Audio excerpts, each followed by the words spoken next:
ప్రపంచంలో ఎవరైనా దేనినైనా అతిక్రమించగలరు, కానీ కాలమును ఎవ్వరూ అతిక్రమించలేరు. అన్నిటికన్నా బలవత్తరమైనది ఏది? కాలమే. కాలము బలవత్తరమైనది కాకపోతే భీష్ముడి జీవితమే చూడండి. ఎవరి కోసం సింహాసనం త్యాగం చేశాడో అసలు వాళ్ళెవ్వరూ మిగల్లేరు. అయినా సరే తను ధర్మం కోసమని అలా నిలబడిపోయాడు మహానుభావుడు. ఇన్ని కష్టాలు పడ్డాడు. తన తమ్ముడి కోసమని చెప్పి తీసుకొచ్చినటువంటి స్త్రీ శిఖండిగా మారి తన మరణానికి కారణమైంది. అంపశయ్య మీద పడిపోయాడు. ఆయన అంటాడు, కాలము ఎంత అతిక్రమించడానికి వీలు లేనిది అనడానికి నాకు కట్టెదుట ఒక ఉదాహరణ దొరుకుతున్నది. మీరు ఈ పద్యాన్ని, భీష్మస్థుతిలో ఈ పద్యాన్ని బాగా జ్ఞాపకం ఉంచుకుంటే మనం చిన్న చిన్న కష్టాలకి కదిలిపోతాం. జీవితంలో కదిలిపోయి బాబోయ్ ఎంత కష్టమో ఎంత కష్టమో ఎంత కష్టమో అంటాం. కారణం ఏమిటంటే మనం ఆ కష్టమునందు వెంటనే తాదాత్మ్యత పొందేస్తాం, సంసారముతో తాదాత్మ్యత పొందుతాం. విధిని నిర్వహించాలి. ఒక తండ్రిగా నీ విధిని నువ్వు నిర్వహించాలి అంతే తప్ప అందులో వచ్చేటటువంటి సుఖదుఖములతో నువ్వు తాదాత్మ్యత పొందేస్తే నీ స్వధర్మమును నువ్వు నిర్వహించలేవు, జారిపోతావు. అందుకే రామకృష్ణ పరమహంస ఒక అందమైన మాట చెప్తారు, పనసకాయ కొట్టాలి, కానీ పనసకాయ కొట్టేటప్పుడు తప్పకుండా ఓ పని చెయ్యాలి. చేతులకి నూనె రాసుకొని పనసకాయ కొట్టిన వాడికి జిగురంటుకోదు. ఈశ్వరుడి పాదాలు పట్టుకుని సంసారంలో ఉన్నవాడికి కష్ట సుఖములకు ఈశ్వరుడు ఇతపూర్వం నేను చేసిన పాపపుణ్యములకు ఆయన ఇస్తున్న ఫలితము. కాబట్టి వేరొకసారి నా వలన అటువంటి పాపములు జరగకుండుగాక అని నిలబడిపోతాడు తప్ప లోకుల్నంగని మెచ్చని ఎలుగని లోలోన నిందింపని చీకాకున్బడని మహాత్ముడని జేలొగ్గని మూకీభావమునం తిట్టని త్రోయని నీ కారుణ్యము కలిగి ఉండి నేను అంతే చాలునో శంకర అంటాడు దుర్జటి. ఆ కష్టం వచ్చినా సుఖం వచ్చినా ఈశ్వరుడి పాదాలు పట్టుకుంటాడు తప్ప పాదముల నుంచి మాత్రం విడువడి పొందడు. ఆ కాలము ఎంత దుస్తరంగా ఉంటుందో మీరు భీష్ముడి యొక్క స్థితిలో మొదటి పద్యాన్ని విని బాగా ధారణ చేశారనుకోండి. కొన్ని ఎలా ఉంటాయో తెలుసా అండి? హార్ట్ అటాక్, ఎప్పుడైనా మైల్డ్ స్ట్రోక్ వచ్చిన వాళ్ళు ఉన్నారనుకోండి, వాళ్ళు సాధారణంగా 2 టాబ్లెట్లు జేబులో పెట్టుకుంటారు. ఒకటి డిస్ప్రిన్ అన్న టాబ్లెట్, ఒకటి రెండో దాని పేరు నాకు జ్ఞాపకంలో లేదు, కానీ ఆ నాలుక కింద పెట్టుకుని చప్పరిస్తే అది కొంచెం సేపు టైం ఇస్తుంది. ఆ టాబ్లెట్ ఒకటి పెట్టుకుంటూ ఉంటారు. మా గోపి గారి జేబులో ఉంటుండేవి ఆ టాబ్లెట్లు. అవి ఆ టాబ్లెట్లు 2 జేబులో పెట్టుకు తిరుగుతుంటారు. అలా మన జీవితంలో తప్పకుండా కనీసం ఒక వయస్సు వచ్చిన తర్వాత కొన్ని పద్యాలు నోటికి రావాలండి. అవి వస్తే ఏమవుతుందో తెలుసా అండి? మీకు ఏదైనా కష్టం వచ్చినప్పుడు మీరు ఆ పద్యం ఒక్కసారి మనస్సులో తలుచుకున్నారనుకోండి, మీకు ఒక గొప్ప ధైర్యం వస్తుంది. వేరొకరు మీ స్వస్థితి నుంచి మీరు జారిపోరు. ఎందుకంటే శోకం ఆవరించేసింది అనుకోండి, మనిషిని నాశనం అయిపోతాడు. శోకో నాశయితే ధైర్యం, శోకో నాశయితే స్మృతం, శోకో నాశయితే సర్వం, నాస్తి శోక సమోరిపు. శోకం ఆవరించగానే ముందు దేన్ని పాడు చేసేస్తుందంటే ధైర్యం పోతుంది. తర్వాత స్మృతం, ఏది విన్నాడో అది పోతుంది. కాబట్టి విన్నది గుర్తు లేదు, ధైర్యం లేదు, పిరికివాడైపోతాడు, ఆలోచన ఉండదు. కాబట్టి తొందరగా నశించిపోతాడు, పడిపోతాడు ఆ కష్టానికి. అలా పడిపోకుండా ఉండాలంటే పెద్దల వాక్కులు టాబ్లెట్లు పెట్టుకున్నట్టు పెట్టుకోవాలి. ఒకసారి స్ట్రోక్ వచ్చిన వాడు ఎందుకైనా మంచిదని జేబులో ఎలా పెట్టుకుంటాడో తప్పకుండా అలా కొన్ని పద్యాలు మీరు మేధస్సునందు పెట్టుకోవాలి. ఎందుకంటే కష్టము రాని జీవితము నాకు ఉండి తీరుతుంది అని నమ్మకం ఎవరికైనా ఉంటుందా? ఎవరికి ఉండదు. ప్రతి క్షణం మనకు అనుమానమే, ఏమో ఎట్నుంచి కష్టం వస్తుందో అని. కష్టం వస్తే వచ్చిన కష్టాన్ని ఇలా తుడిచేసి లేకుండా మీరు చేసుకోగలరా? చేసుకోలేరు. కాబట్టి మీకున్న అవకాశం ఏమిటి? ఒక్కటే, ఆ కష్టాన్ని తట్టుకునే శక్తి మీకు కావాలి. ఈ తట్టుకునే శక్తి మీకు ఉందనుకోండి, మీరు మీ స్వస్థితి నుంచి జారిపోరు. దాన్ని తట్టుకుంటారు, ఇంకొకరికి ఉపకరించగలుగుతారు. కాబట్టి ఇప్పుడు అలా తట్టుకునేటట్టు చెయ్యగలిగినవి కొన్ని మాత్రమే ఉంటాయి. భాగవతంలో మిగిలిందంతా విడిచిపెట్టి భీష్మస్థుతిని ఒక్కదాన్ని వ్యాసుడు తీసుకొచ్చాడు. ఎందుకు తీసుకొచ్చి ఉంటారండి? మహాభారతము, దేవీ భాగవతము, ఇతర గ్రంథాల్లో ఉండేటటువంటి భీష్ముని యొక్క చరిత్రని ఒక చోటికి క్రోడీకరించి దాన్ని ఒక్కసారి ఆవిష్కరించే ప్రయత్నం చేసి చిట్ట చివర భీష్మస్థుతిలోకి వచ్చేస్తాను. అప్పుడు భాగవతంలో ఉన్నటువంటి విషయాన్ని పూర్తి చేసినట్టు ఉంటుంది, ఇవాల్టి రోజున వినవలసినటువంటి విషయం ఏదో అది విన్నట్టు ఉంటుంది. ఏది వినడం చేత ఇవాళ మనం తరిస్తామో, ఏ మహాపురుషుడి యొక్క జీవితాన్ని మనం వినాలో, అది వివరించే ప్రయత్నాన్ని చేస్తాను. భీష్ముడి జీవితం అంత తేలికైనటువంటి విషయం కాదు.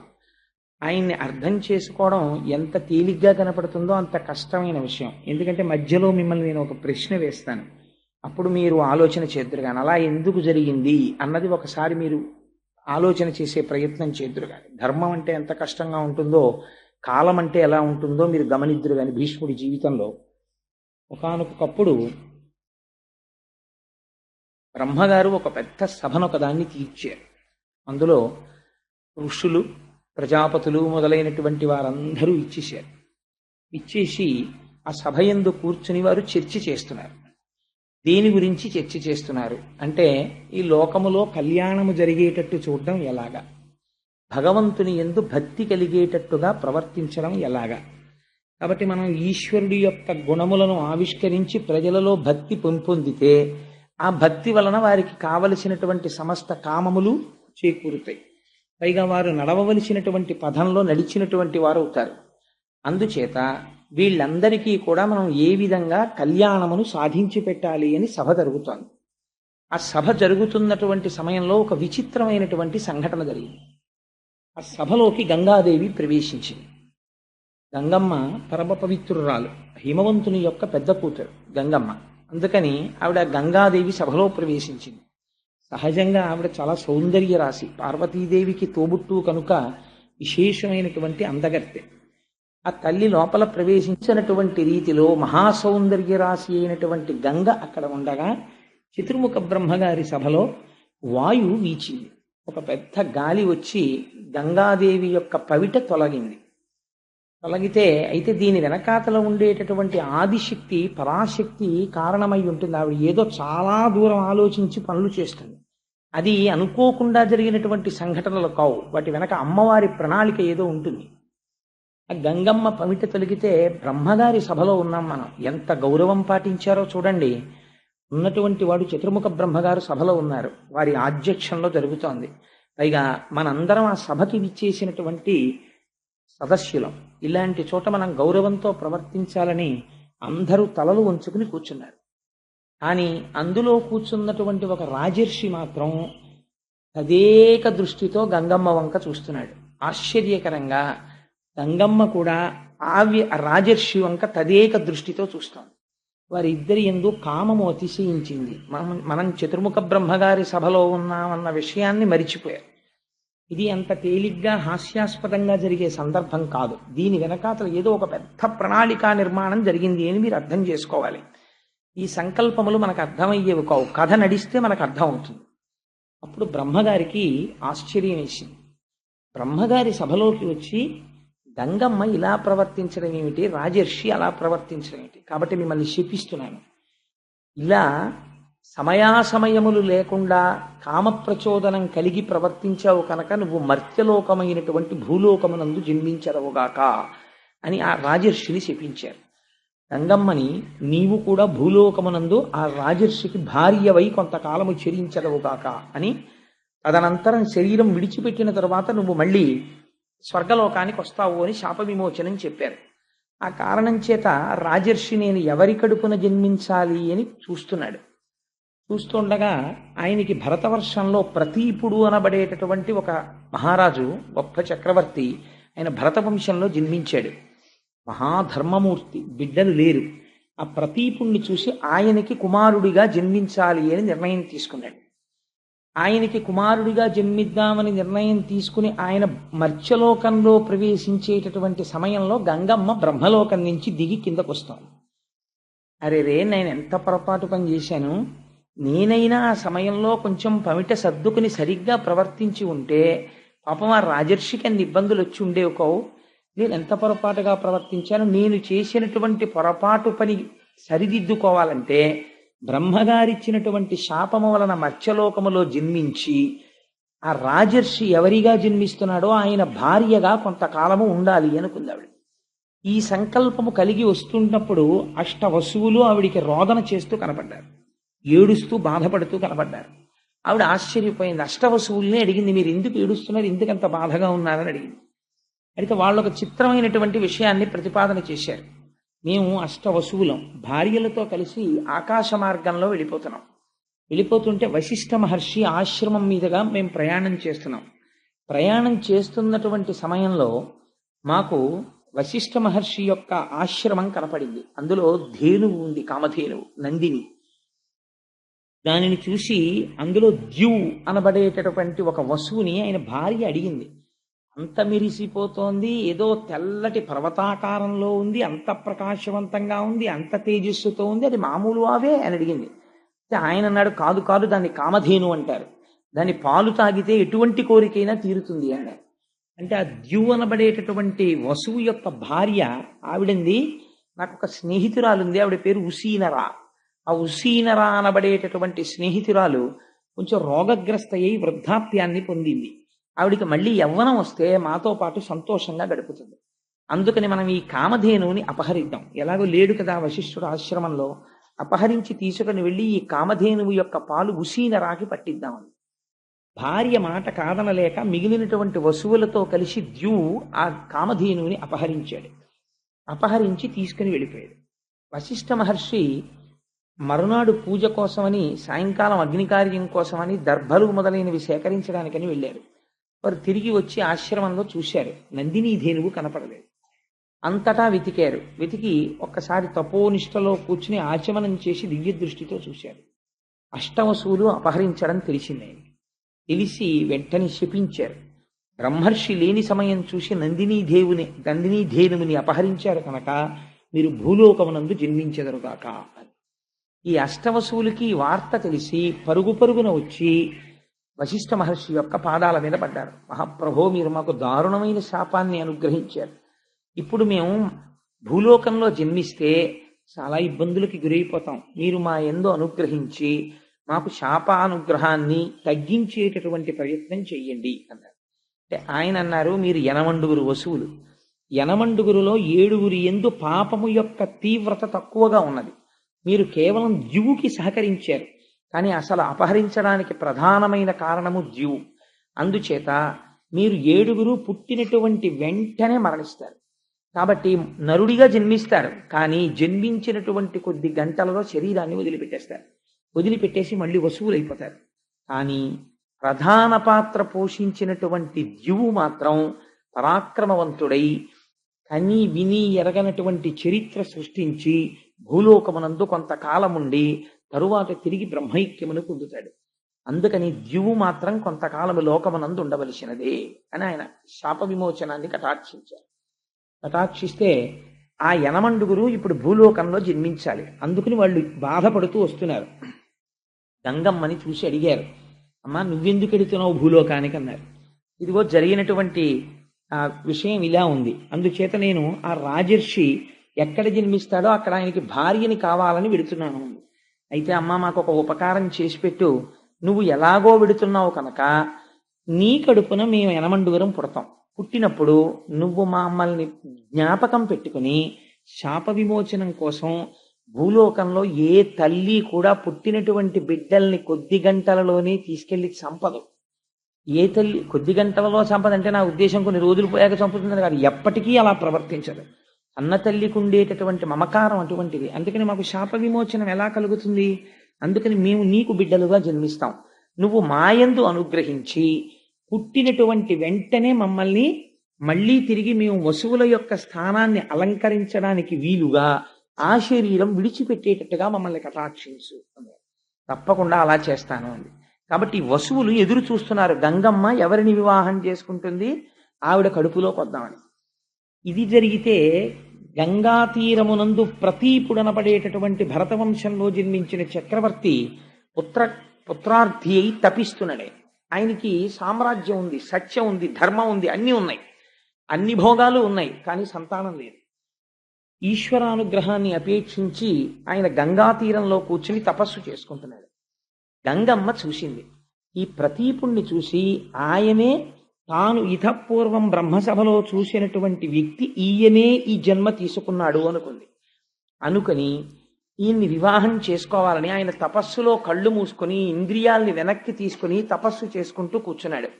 గంగమ్మ గబగబా గంగలోంచి లేచి బయటికి వచ్చి ఆయన కుడి తొడ మీద కూర్చుంది. ఎంత ఆశ్చర్యకరమైన విషయమో చూడండి. కూర్చుంటే ఆయనకి బాహ్య స్మృతి కలిగింది. తొడ మీద కూర్చున్న స్త్రీ ఎవరు అని చూశాడు. గొప్ప సౌందర్య రాశి. ఆయన అన్నాడు, అమ్మ నువ్వెవరు, ఎక్కడి నుంచి వచ్చావు, ఎందుకు ఇలా కూర్చున్నావు నా కుడి తొడ మీద అని అడిగాడు.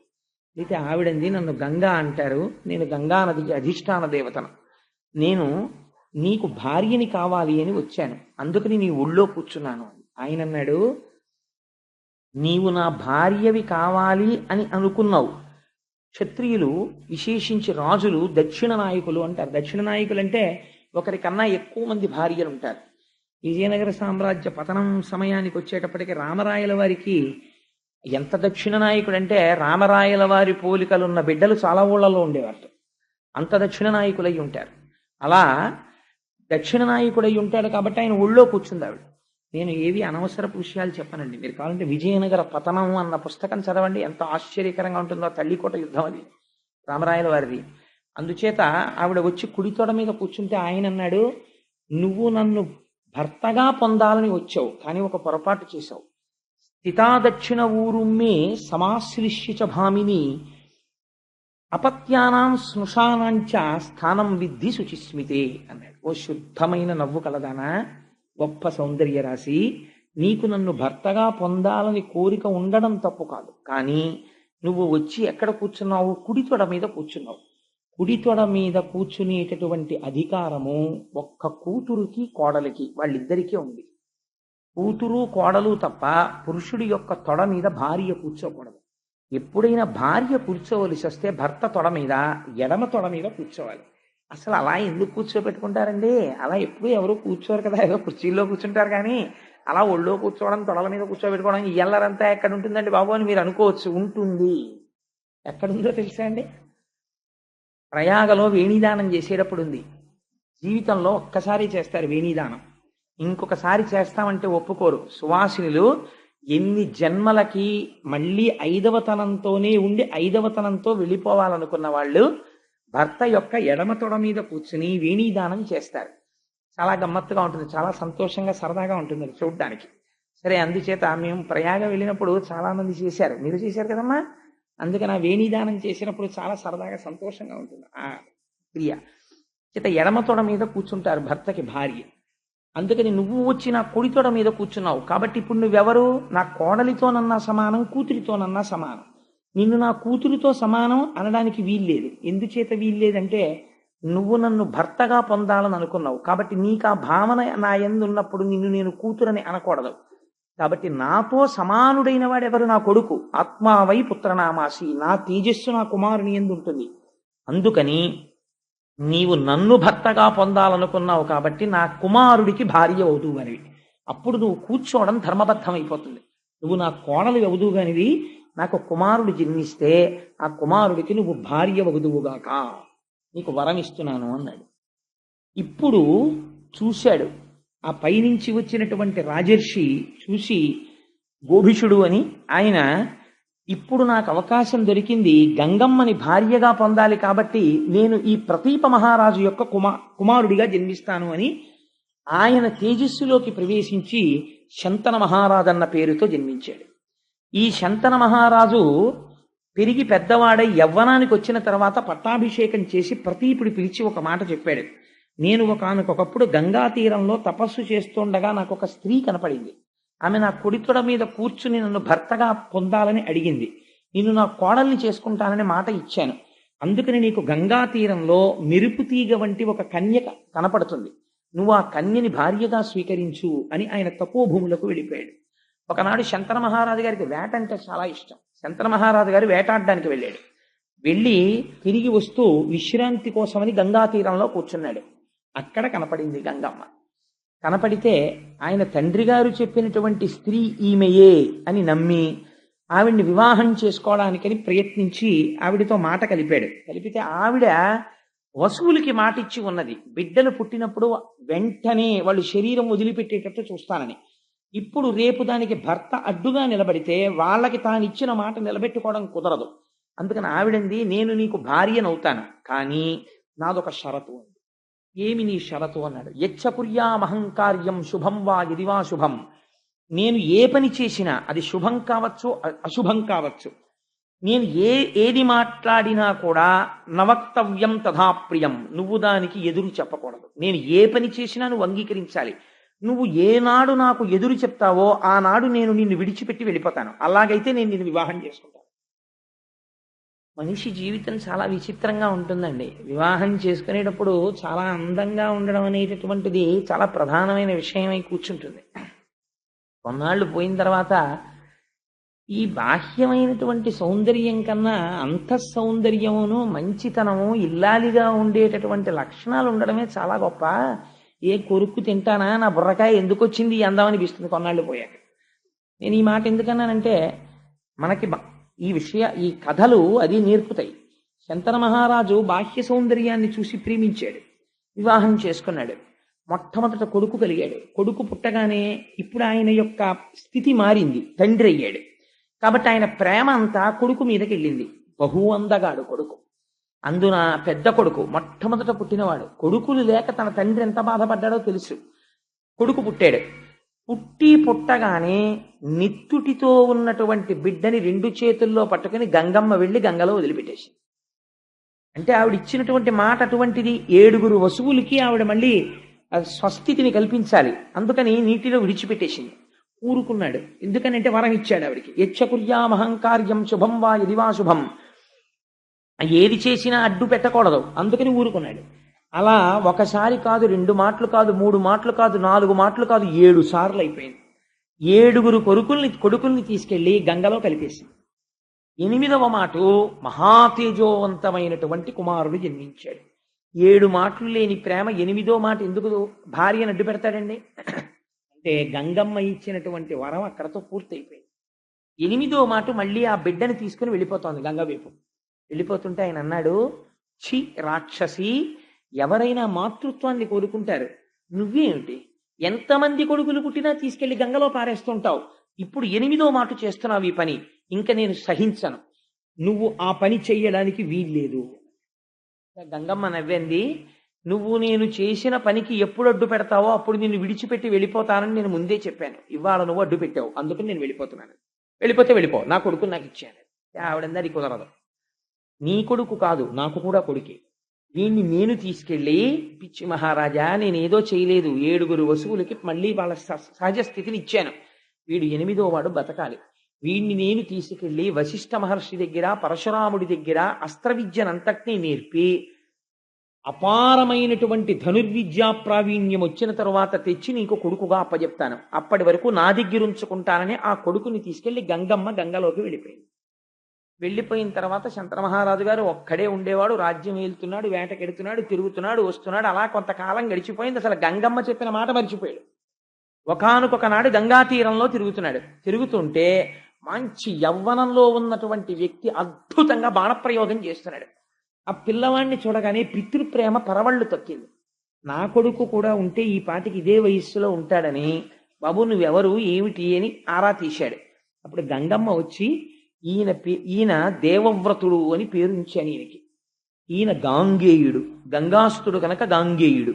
ఈయన వశిష్ఠ మహర్షి దగ్గర, పరశురాముడి దగ్గర ధనుర్విద్య ధర్మశాస్త్రం నేర్చుకున్నాడు. అన్ని విధాలుగా రాశీభూతమైనటువంటి రాజనీతిజ్ఞుడు, ధర్మము తెలుసున్నవాడు, పైగా విలువిద్య నేర్పరి. ఈ కొడుకుని నీకు అప్పజెప్తున్నాను అని ఆ కొడుకుని ఆయనకి అప్పజెప్పి ఆవిడ తిరిగి వెళ్ళిపోయింది. వెళ్ళిపోయిన తర్వాత ఆయన శంతనుడు వృద్ధాప్యంలోకి వచ్చేసాడు. అప్పటికి సంతోషంగా కొడుకు దొరికాడు, సభ చేశాడు, ఆ కొడుకుని పరిచయం చేశాడు. ఆనందంగా రోజులు గడిచిపోతున్నాయి. ఇక్కడే అనుకోని మలుపు ఒకటి తిరిగింది. ఒకానొక నాడు మళ్ళీ వేటకెళ్ళాడు. వేటకెడితే అక్కడ యోజన గంధి కనపడింది. అసలు ఆ సత్యవతి వృత్తాంతం అండి చాలా ఆశ్చర్యకరమైన వృత్తాంతం. అంటే నేను ఇప్పుడు దేవీ భాగవతం చెప్పట్లేదు కాబట్టి మళ్ళీ నేను ఆ సత్యవతి వృత్తాంతం అంతా చెప్పను. చెప్తే ఇప్పుడు నేను భాగవతం వదిలిపెట్టి దేవీ భాగవతంలోకి వెళ్ళిపోవడం అయిపోతుంది. అందుకని ఆ సత్యవతీ దేవిని చూశాడు ఆవిడ యోజన గంధి. అంతకు ముందు ఆవిడ దగ్గర చాపలకంపు వచ్చేది. పరాశర మహర్షి వరం ఇచ్చారు వ్యాస మహర్షి జన్మించినప్పుడు. ఆవిడ నించున్న చోటు నుంచి ఒక యోజనం దూరం కస్తూరి వాసన వస్తుంది. ఆవిడ పడవ మీద అందరినీ ఉచితంగా అటు ఇటు చేరుస్తూ ఉంటుంది గంగా తీరంలో. ఆ సత్యవతీదేవిని చూసి వివాహం చేసుకుంటానని అడిగాడు. ఆవిడంది, నేను స్వేచ్ఛా విహరిణిని కాను, నా తండ్రి దాశరాజు ఉన్నాడు, నువ్వు నా తండ్రిని అడుగు, నా తండ్రి సమ్మతిస్తే నన్ను చేపట్టు, నా తండ్రి అంగీకరించకపోతే అప్పుడు నువ్వు నన్ను రాక్షస వివాహంలో పాణిగ్రహణం చేసి తీసుకెడుతూ గానివి. నా తండ్రి అనుమతి తీసుకోమని అంటే శంతన మహారాజు గారు దాశరాజు దగ్గరికి వెళ్ళాడు. దాశరాజు వంగి వంగి నమస్కారాలు చేశాడు శంతనుణ్ణి చూసి. అయ్యా, మీకు నేను ఏం చెయ్యగలవాడను అన్నాడు. నీ కన్యకారత్నాన్ని నాకు ఇవ్వయ్యా అని అడిగాడు శంతనుడు. అడిగితే ఆయన ఎంత తెలివైనవాడో చూడండి.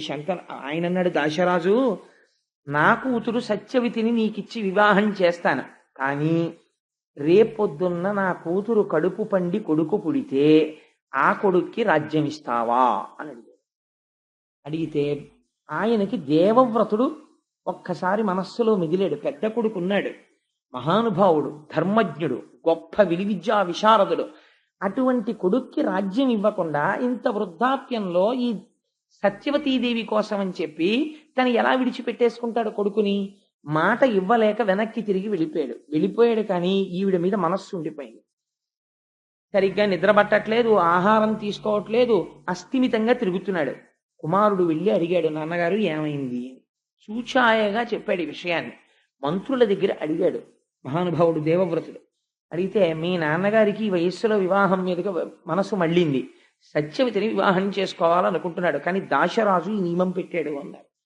అంటే దేవవ్రతుడు దాశరాజు దగ్గరికి వెళ్ళాడు. వెళ్ళి, అయ్యా, మీ కుమార్తె అయినటువంటి సత్యవతీదేవిని మా తండ్రి గారికి ఇచ్చి వివాహం చేయండి అని అడిగాడు. అడిగితే దాశరాజు అన్నాడు, తప్పకుండా చేస్తాను, నాకు అభ్యంతరం లేదు, కానీ నా కుమార్తెకి పుట్టేటటువంటి కొడుక్కి శంతన మహారాజు గారి రాజ్యం వస్తుందా అన్నాడు. అంటే దేవవ్రతుడు అన్నాడు, తప్పకుండా వస్తుంది, ఎందుకంటే నాకు కదా రావాలి రాజ్యం, నేను రాజ్యాన్ని పరిత్యాగం చేసేస్తున్నాను, నేను తీసుకోను రాజ్యం. మా నాన్నగారి యొక్క కోరిక తీరడం కోసం నీ కుమార్తెను ఆయనకిచ్చి వివాహం చెయ్యండి అన్నాడు. దాశరాజు అన్నాడు, ఇక్కడ వరకు బాగుంది, కానీ రేపు నీకో కొడుకు పుడతాడు, నువ్వు సహజంగా చాలా పరాక్రమవంతుడవు, నీకు పుట్టేటటువంటి కొడుకు చాలా పరాక్రమవంతుడు అవుతాడు. అంత పరాక్రమవంతుడైనటువంటి నీ కొడుకు సత్యవతీదేవికి పుట్టినటువంటి కొడుకు రాజ్యపాలన చేస్తే ఊరుకుంటాడా? వాడి కుత్తుక కత్తిరించి మళ్ళీ రాజ్యానికి వస్తాడు.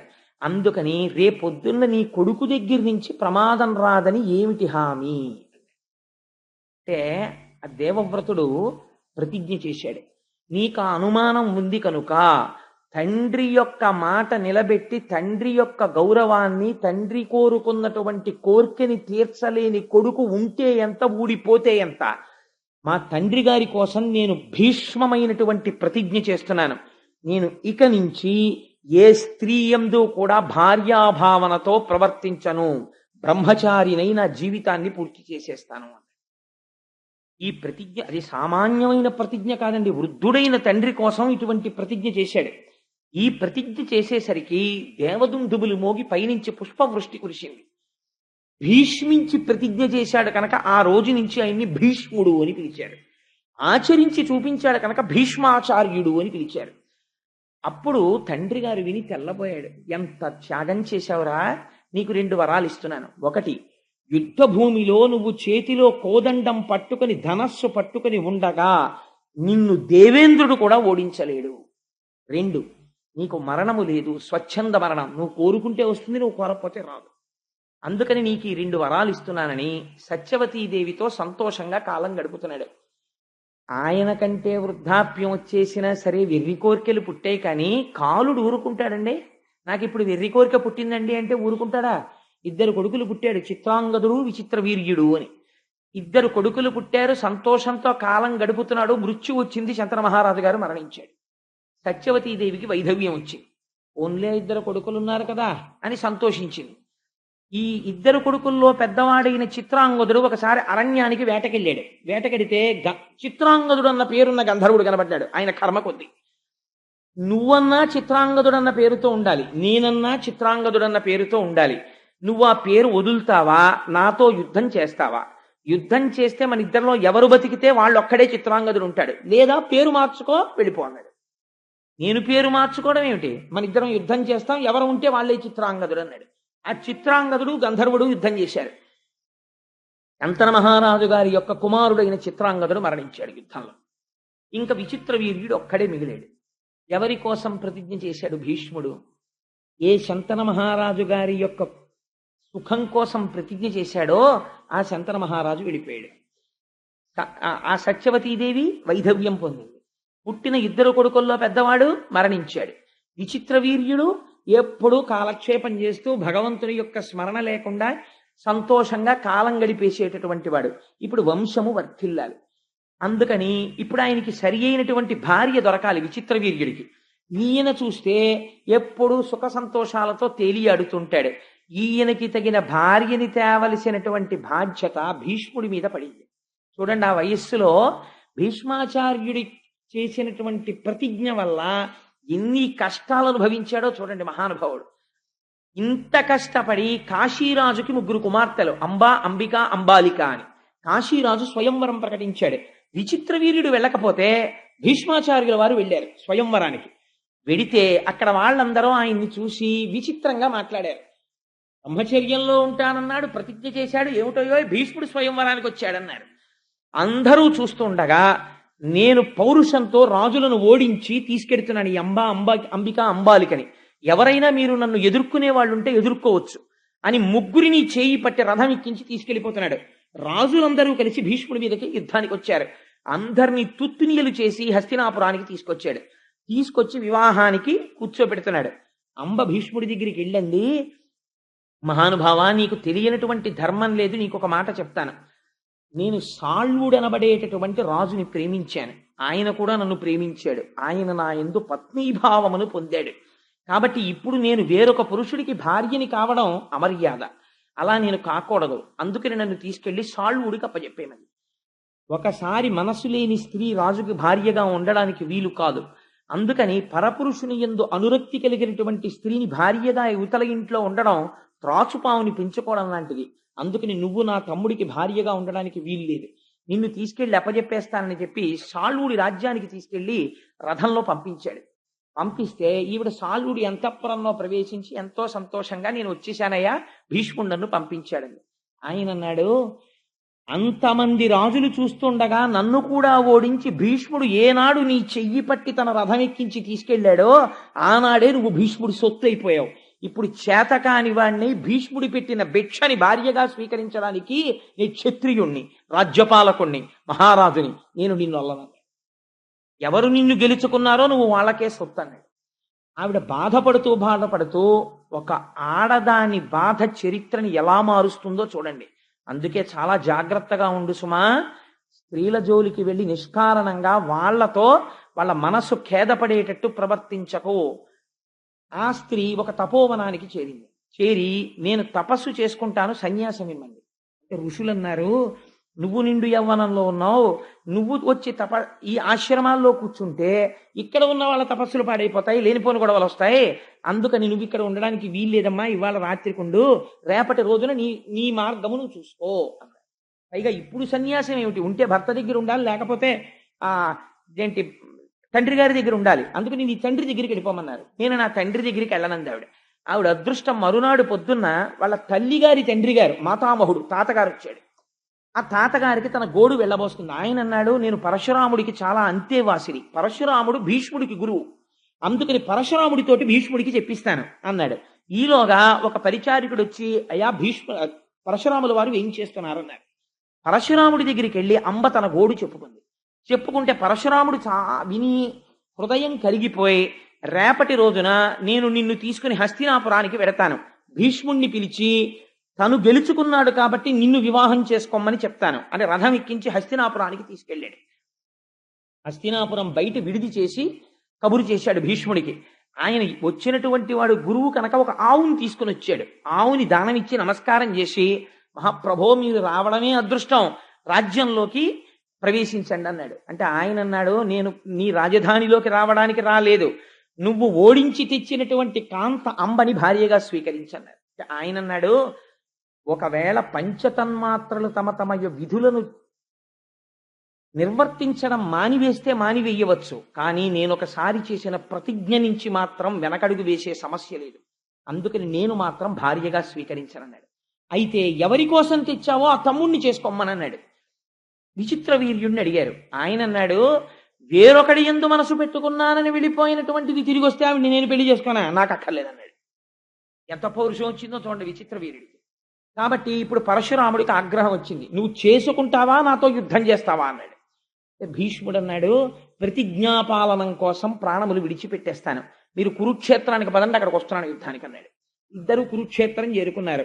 అక్కడ బ్రహ్మాండమైన యుద్ధం 22 రోజులు బ్రహ్మాండమైన యుద్ధం జరిగింది. తుత్తునీయల కింద కొట్టేసుకున్నారు ఒకళ్ళనొకళ్ళు. ఆఖరికి ఒక రోజు రాత్రి శిబిరంలో భీష్మాచార్యుల వారు పడుకుని ఉన్నారు. పరశురాముణ్ణి నేను ఎలా నిగ్రహించగలను, రోజు ఆయనకి నమస్కారం పెట్టి యుద్ధం చేసేవారు గురువుగారు. యుద్ధం చేస్తుంటే అష్టవసువులు ఆయనకి సాక్షాత్కరించారు. భీష్మ, నువ్వు బెంగ పెట్టుకోకు, పరశురాముడికి కూడా తెలియనటువంటి అస్త్రం ఒకటి ఉంది, అది విశ్వకర్మ యొక్క మంత్రంతో ఉంది, అది నీకొక్కడికే తెలుసు, రేపటి రోజున అది ప్రయోగించు. ఆ అస్త్రం ప్రయోగిస్తే మరునాడు సూర్యోదయం వరకు పరశురాముడు నిద్రైపోతాడు. నిద్రపోయిన వాడు మరణించిన వాడితో సమానం యుద్ధభూమిలో. మరునాడు సూర్యోదయం వరకు మేల్కొనలేదు కాబట్టి పరశురాముడు మరణించినట్లే, కాబట్టి ఆ అస్త్రాన్ని ప్రయోగించు అన్నారు. తప్పకుండా ప్రయోగిస్తానని లేచి స్నానం చేసి ఆచమనం చేసి యుద్ధానికి వచ్చాడు. యుద్ధానికి వచ్చి పరశురాముడి మీద అస్త్ర ప్రయోగం చేద్దామని బాణాన్ని సంధించి మంత్రం చదువుతున్నాడు. మహర్షులందరూ దర్శనమిచ్చారు. నారదాదులు, ఎంత ఘోరమైన పాపం చేస్తున్నావు భీష్మ, నీ వంటి ధర్మజ్ఞుడు చెయ్యవలసిన పని కాదు, నువ్వు ఈ అస్త్రాన్ని ప్రయోగిస్తే నీ గురువు మరణించిన వాడితో సమానమైపోతాడు, గురువుని చంపినటువంటి పాపం వస్తుంది, అంతటి అపకారం అంతటి అవమానం గురువు పట్ల చెయ్యకూడదు, నువ్వు అలా వెయ్యకు అన్నారు. గురువుని అవమానించను అని ఆ అస్త్రాన్ని ఉపసంహారం చేసేసాడు. అదే సమయంలో జమదగ్ని మొదలైనటువంటి వాళ్ళు పరశురాముడి తండ్రి వాళ్ళు వచ్చారు. వచ్చి, నువ్వు కూడా బ్రాహ్మణుడవై నీ శిష్యుల మీద ఇంత బాణప్రయోగం చెయ్యకూడదు, ఆయన ధర్మానికి కట్టుబడ్డాడు, నువ్వు ఉపశాంతి వహించని పరశురాముడికి చెప్పారు. పరశురాముడు ఒక స్థితిలో భీష్ముడితో యుద్ధం చేస్తూ మోకాళ్ల మీద దొల్లి రథంలోంచి కింద పడిపోయాడు. అందుకని పరశురాముడు ఓటమిని అంగీకరించాడు భీష్ముడి చేతిలో. నేను ఓడిపోయినట్టే లెక్క, అంబా ఇంక నిన్ను నేను రక్షించలేను, నువ్వు ఎక్కడ రక్షణ దొరుకుతుందనుకుంటే అక్కడికి వెళ్ళిపోవచ్చు, నీకు ఎవరి వలన వివాహం అవుతుందనుకుంటే వారిని ఆశ్రయించి అన్నాడు. ఆవిడంది, నాకు ఒక విషయం అర్థమైంది, పరశురాముడు 21 మాటలు భూమండలాన్ని చుట్టూ తిరిగి క్షత్రియుడన్న వాడిని అందరినీ తెగటార్చాడు. అటువంటి పరశురాముడిని ఓడించేశాడు ఈ భీష్ముడు. కాబట్టి భీష్ముడిని ఓడించేవాడు లేడు కాబట్టి నా పెళ్ళవదు కాబట్టి నేను ఒక్క ప్రతీకారం తీర్చుకుంటాను, ఈ భీష్ముడిని చంపుతాను, ఏ నా ప్రతిజ్ఞ ఇవాళ నుంచి, ఇంకా నాకు వివాహం అక్కర్లేదు, భీష్ముడు ఎలా చనిపోతాడో ఇదొక్కటే నా కోరిక అని ఆవిడ తపస్సు చేయడం మొదలెట్టి. ఒక చోట అంటారు, ఆవిడ ముందు సుబ్రహ్మణ్యేశ్వర స్వామి వారి గురించి తపస్సు చేసి కందుడు ప్రత్యక్షం అయ్యాడు. ఏమి నీ కోరిక అన్నాడు. భీష్ముడిని నిగ్రహించాలని. అది నేను చెప్పలేను, భీష్ముడికి వరం ఉంది, చేతిలో ధనస్సు ఉండగా ఎవరు చంపలేరు, పైగా ధర్మజ్ఞుడు, అందుకని నీకు ఒక పుష్పమాలను ఇస్తాను, ఈ పుష్పమాల మెడలో వేసుకుని ఎవరు యుద్ధం చేస్తే వాళ్ళు భీష్ముడి మీద గెలుస్తారు అన్నారు. ఎందరో రాజుల్ని అడిగింది మెడలో ఈ పుష్పమాల వేసుకుని భీష్ముడితో యుద్ధం చేయమని. మహాధర్మాత్ముడైన భీష్ముడిని ఎందుకు సంహరించాలి, ఎందుకు యుద్ధం చేయాలి, మేము యుద్ధం చేయాలన్నారు. ఈ మాల తీసుకెళ్లి ద్రుపదరాజు గారి ఇంటి రాజద్వారం మీద వేసి మళ్ళీ తపస్సు చేసి, ఈసారి రుద్రుడు ప్రత్యక్షమయ్యాడు. ఏం కావాలన్నాడు. అంటే భీష్ముడిని సంహరించాలంది. నీకు ఈ జన్మలో ఆ కోరిక తీరదు, వచ్చే జన్మలో తీరుతుంది, కాబట్టి నీ శరీరం విడిచిపెట్టి వేరే జన్మ తీసుకోమన్నాడు. యోగాగ్నిలో శరీరం వదిలేసి మళ్ళీ పుట్టినప్పుడు ఆడదై పుట్టింది. ఆడదై పుడితే భీష్ముడు యుద్ధం చేయడు, అందుకని మగవాడిగా మారాలి. మళ్ళీ తపస్సు చేసి మగవాడిగా మారింది, అందుకని శిఖండి. అందుకే ఎంతకి వదిలిపెట్టకుండా ప్రాణం తీసేస్తున్నారు అనుకోండి, అంటాం వీడెక్కడ దొరికాడు రా, నాకు శిఖండిలా దొరికాడు అంటాం. ఆ శిఖండి వెనక అంత కథ ఉంది. ఆ శిఖండి ద్రుపదుడికి కుమారుడిగా జన్మించాడు. ఆ ద్రుపదుడికి ఇంట్లో జన్మించి పెరిగి పెద్దవాడవుతున్నాడు. పాండవ పక్షంలోకి చేరాడు. మహానుభావుడు భీష్ముడికి ఎంత అగ్ని పరీక్షలు వచ్చాయో తెలుసా అండి జీవితంలో. ఇంత కష్టపడి విచిత్రవీర్యుడికి అంబాలికనిచ్చి వివాహం చేశాడు. ఇద్దరినీ వివాహం చేసిన తర్వాత విచిత్రవీర్యుడికి క్షయవ్యాధి వచ్చి చచ్చిపోతే అంబాలిక విధవలైపోయారు, వంశం ఆగిపోయింది. దాశరాజు ఏ సింహాసనం కోసమని సత్యవతీదేవికి పుట్టినటువంటి కొడుకులకి రాజ్యం ఇమ్మన్నాడో ఆ కొడుకులు ఇప్పుడు లేరు, మనవలు లేరు, ఆగిపోతే ఆ సత్యవతీదేవే భీష్ముడిని పిలిచి, భీష్మ, వంశం ఆగిపోయింది, యుగధర్మాన్ని అనుసరించి ఇది తప్పు కాదు, నా కోడళ్ళైనటువంటి అంబిక అంబాలికల యందు వాళ్ళు ఋతుస్నానము చేసిన తర్వాత నువ్వు సంగమించు. సంగమిస్తే మళ్ళీ వంశము నిలబడుతుంది. వంశము కోసమని అలా సంగమించవచ్చు, దోషం లేదు. అందుకని నువ్వు సంగమించు అత్తగారి అనుగ్రహంతో ధర్మబద్ధమైతే అని అడిగింది ఆవిడ. అంటే దాని ఎందుండేటటువంటి ధర్మ సూక్ష్మం వేరు. ఇప్పుడు నేను దేవీ భాగవతం మాట్లాడటం లేదు కదా. 8 రకాల కొడుకులు ఉంటారు, ఆ కొడుకులు ఏమిటి, ఎలా వస్తారు, అది ఎలా ధర్మం అవుతుంది, ఇవన్నీ దేవీ భాగవతం అయితే చెప్పాలి. ఇప్పుడు ఎందుకు ఆలరంతా నాకు? అందుకని ఈ మాట చెప్తే భీష్ముడు అన్నాడు, అమ్మా నేను ప్రతిజ్ఞ చేశాను ఆనాడే, నేను ఏ స్త్రీ ఎందు కూడా అలా ప్రవర్తించను, నేను బ్రహ్మచర్య నిష్ఠ ఎందు ఉన్నవాడను. అందుకని వంశము లేకపోతే నేనేమీ చెయ్యలేను, కానీ నేను మాత్రం అలా ప్రవర్తించాను. దీనికి ఒక్క పరిష్కారం. ఎవరైనా బ్రహ్మజ్ఞాన సంపన్నుడై కేవలము వరకటాక్షము కోసమని సంగమించడము తప్ప శరీరమునందు అటువంటి కోరిక లేని ఒక బ్రాహ్మణుణ్ణి, ఒక బ్రహ్మజ్ఞానిని వేడుకో అన్నాడు. అంటే అప్పుడు వ్యాసుణ్ణి ప్రార్థన చేసింది. సరే, ఆ తర్వాత కథ మీకు తెలుసు. పాండవులు పుట్టడం, పాండురాజు గారు పుట్టడం, విదురుడు పుట్టడం, ధృతరాష్ట్రుడు పుట్టడం, దాసికి విదురుడు పుట్టడం, అలా వాళ్ళు ముగ్గురు పుట్టడం. తర్వాత కథ నడిచింది. ఆ తర్వాత ఎక్కడికి వచ్చేసింది? ఇన్ని తరాలు మారిపోతున్నాయి. ధృతరాష్ట్రుడు పుట్టాడు, పాండురాజు పుట్టాడు, పాండురాజు మళ్ళీ మరణించాడు, పాండురాజు యొక్క పిల్లలు పుట్టేశారు పాండవులు, ధృతరాష్ట్రుడికి దుర్యోధనాదులు జన్మించారు. ఇంతమందిని సాకుతూ తాతగారై గడ్డాలు నిలిచిపోయి జుత్తు నిలిచిపోయి మహాధర్మజ్ఞుడై మహానుభావుడు వీళ్ళందరికీ విలువిద్య నేర్పించి ద్రోణాచార్యుల్ని గురువుగా పెట్టి అలా ఆ వంశాన్ని సాకుతూ నడిపిస్తూనే ఉన్నాడు భీష్ముడు మాత్రం. ఆయన కళ్ళ ముందే బ్రహ్మాండమైనటువంటి కలహం బయలుదేరింది, కౌరవులకు పాండవులకు. కౌరవులు అనడానికి కూడా వీల్లేదు, ఎందుకంటే పాండవులు కూడా కౌరవులే, భీష్ముడు కూడా కౌరవుల్లో వాడే, కురుచక్రవర్తి యొక్క సంతానం. అందుకని పాండురాజు యొక్క పుత్రులకు ధృతరాష్ట్రుని యొక్క పుత్రులకు కలహం బయలుదేరింది. బయలుదేరినప్పుడు ఇంత ధర్మజ్ఞుడైనటువంటి భీష్ముడు, ఇంత ధర్మం తెలుసున్న భీష్ముడు కురుక్షేత్ర సంగ్రామం జరిగినప్పుడు మాత్రం పాండవ పక్షమునకు వెళ్ళలేదు. కౌరవ పక్షంలో, దుర్యోధనుడి యొక్క పక్షంలో ఉండిపోయాడు. అలా ఎందుకు ఉండిపోవలసి వచ్చింది? నిజంగా భీష్ముడే కానీ ఒకవేళ పాండవ పక్షంలోకి వెళ్ళిపోతున్నాను అని అన్నాడు అనుకోండి, అసలు కురుక్షేత్ర యుద్ధం లేదు కదండి. దుర్యోధనుడు ఎవరిని చూసుకుని దిగాడు? ఇద్దరిని చూసుకుని దిగాడు. ఒకటి భీష్ముడు, రెండు కర్ణుడు. వీళ్ళిద్దరికీ సంవాదం వచ్చింది సర్వసైన్యాధిపత్యం ఇచ్చేటప్పుడు. భీష్ముడు బతికున్నంత కాలం నేను అసలు యుద్ధభూమికి రానన్నాడు కర్ణుడు. అక్కడే అమంగళం. కాబట్టి ఏమైపోయింది? భీష్ముడిని చూసుకుని యుద్ధానికి వెళ్ళాడు. అటువంటి భీష్ముడు పాండవుల వైపుకి వెళ్ళిపోయాడు అనుకోండి, ఎన్నో మాటలు ధర్మం చెప్పాడు. మహానుభావుడయా, అర్జునుణ్ణి ఎవరు గెలవలేరు, పాండవుల పట్ల ధర్మం ఉంది, వాళ్ళు నెగ్గుతారని చెప్పాడు. అటువంటి భీష్ముణ్ణి దుర్యోధనుడు పట్టుకుని వేలాడవలసినటువంటి అవకాశం ఇవ్వకుండా పాండవ పక్షానికి వెళ్ళిపోయి ఉంటే అసలు కురుక్షేత్రం జరిగేది కాదు కదా. భీష్ముడు ఎందుకు వెళ్ళలేదు? ఒకటవ ప్రశ్న. రెండు, అట్లాంటి భీష్ముణ్ణి అలాగ ముళ్ళపంది ఎలా అయితే ముళ్ళతో ఉంటుందో అలా అంగుళం మాత్రం చోటు లేకుండా అన్ని బాణాలతో కృష్ణుడు ఎందుకు కొట్టించాడు? అంటే భీష్మంచ ద్రోణంచ జయద్రథంచ అని గీతలో చెప్పాడు. నేనే సంహరిస్తున్నానని చెప్పాడు. భీష్ముణ్ణి అన్ని బాణాలతో ఎందుకు కొట్టాడు? ఈ రెండు భీష్మాచార్యుల వారి జీవితానికి సంబంధించి చాలా గహనమైనటువంటి ప్రశ్నలు. అలా కొట్టడానికి ఒక కారణం ఉంది. నేను దేనికైనా సరే ప్రపంచంలో ఆలంబనం ఏమిటో తెలుసా అండి? ధర్మమే.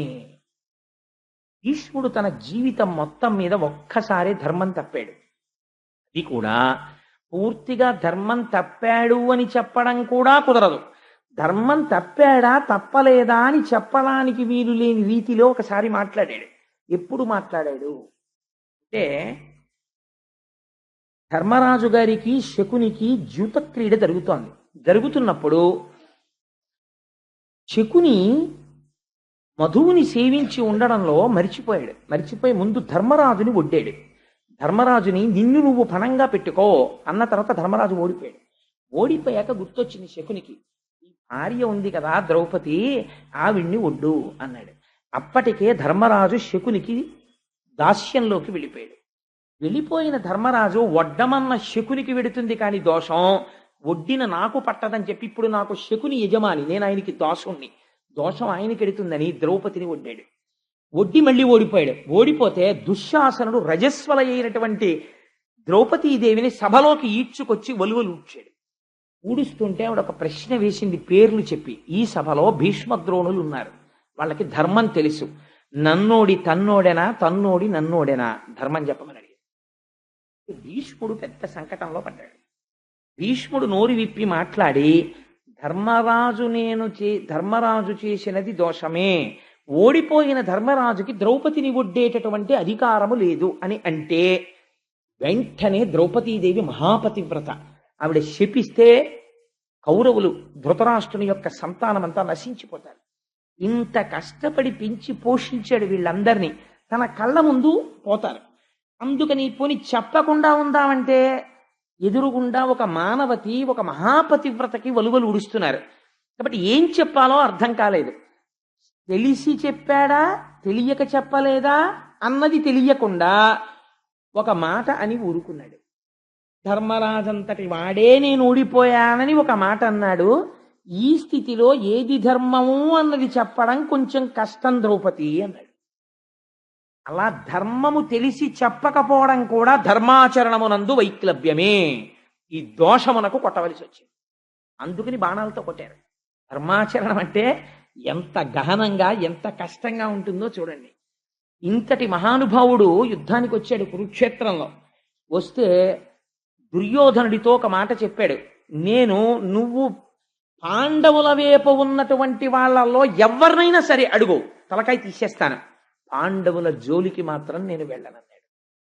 యుద్ధభూమికి వచ్చిన తరువాత భీష్ముడు సర్వసైన్యాధిపతిగా నిలబడితే ధర్మరాజు గారు కవచం విప్పేసి, పాదుకలు విప్పేసి కాలినడకన వెళ్ళి పితామహాన్ నమస్కరించాడు. తాత, నువ్వు పెంచి పెద్ద చేసిన వాళ్ళం, మాకు విజయం కలగాలని ఆశీర్వదించు అన్నాడు.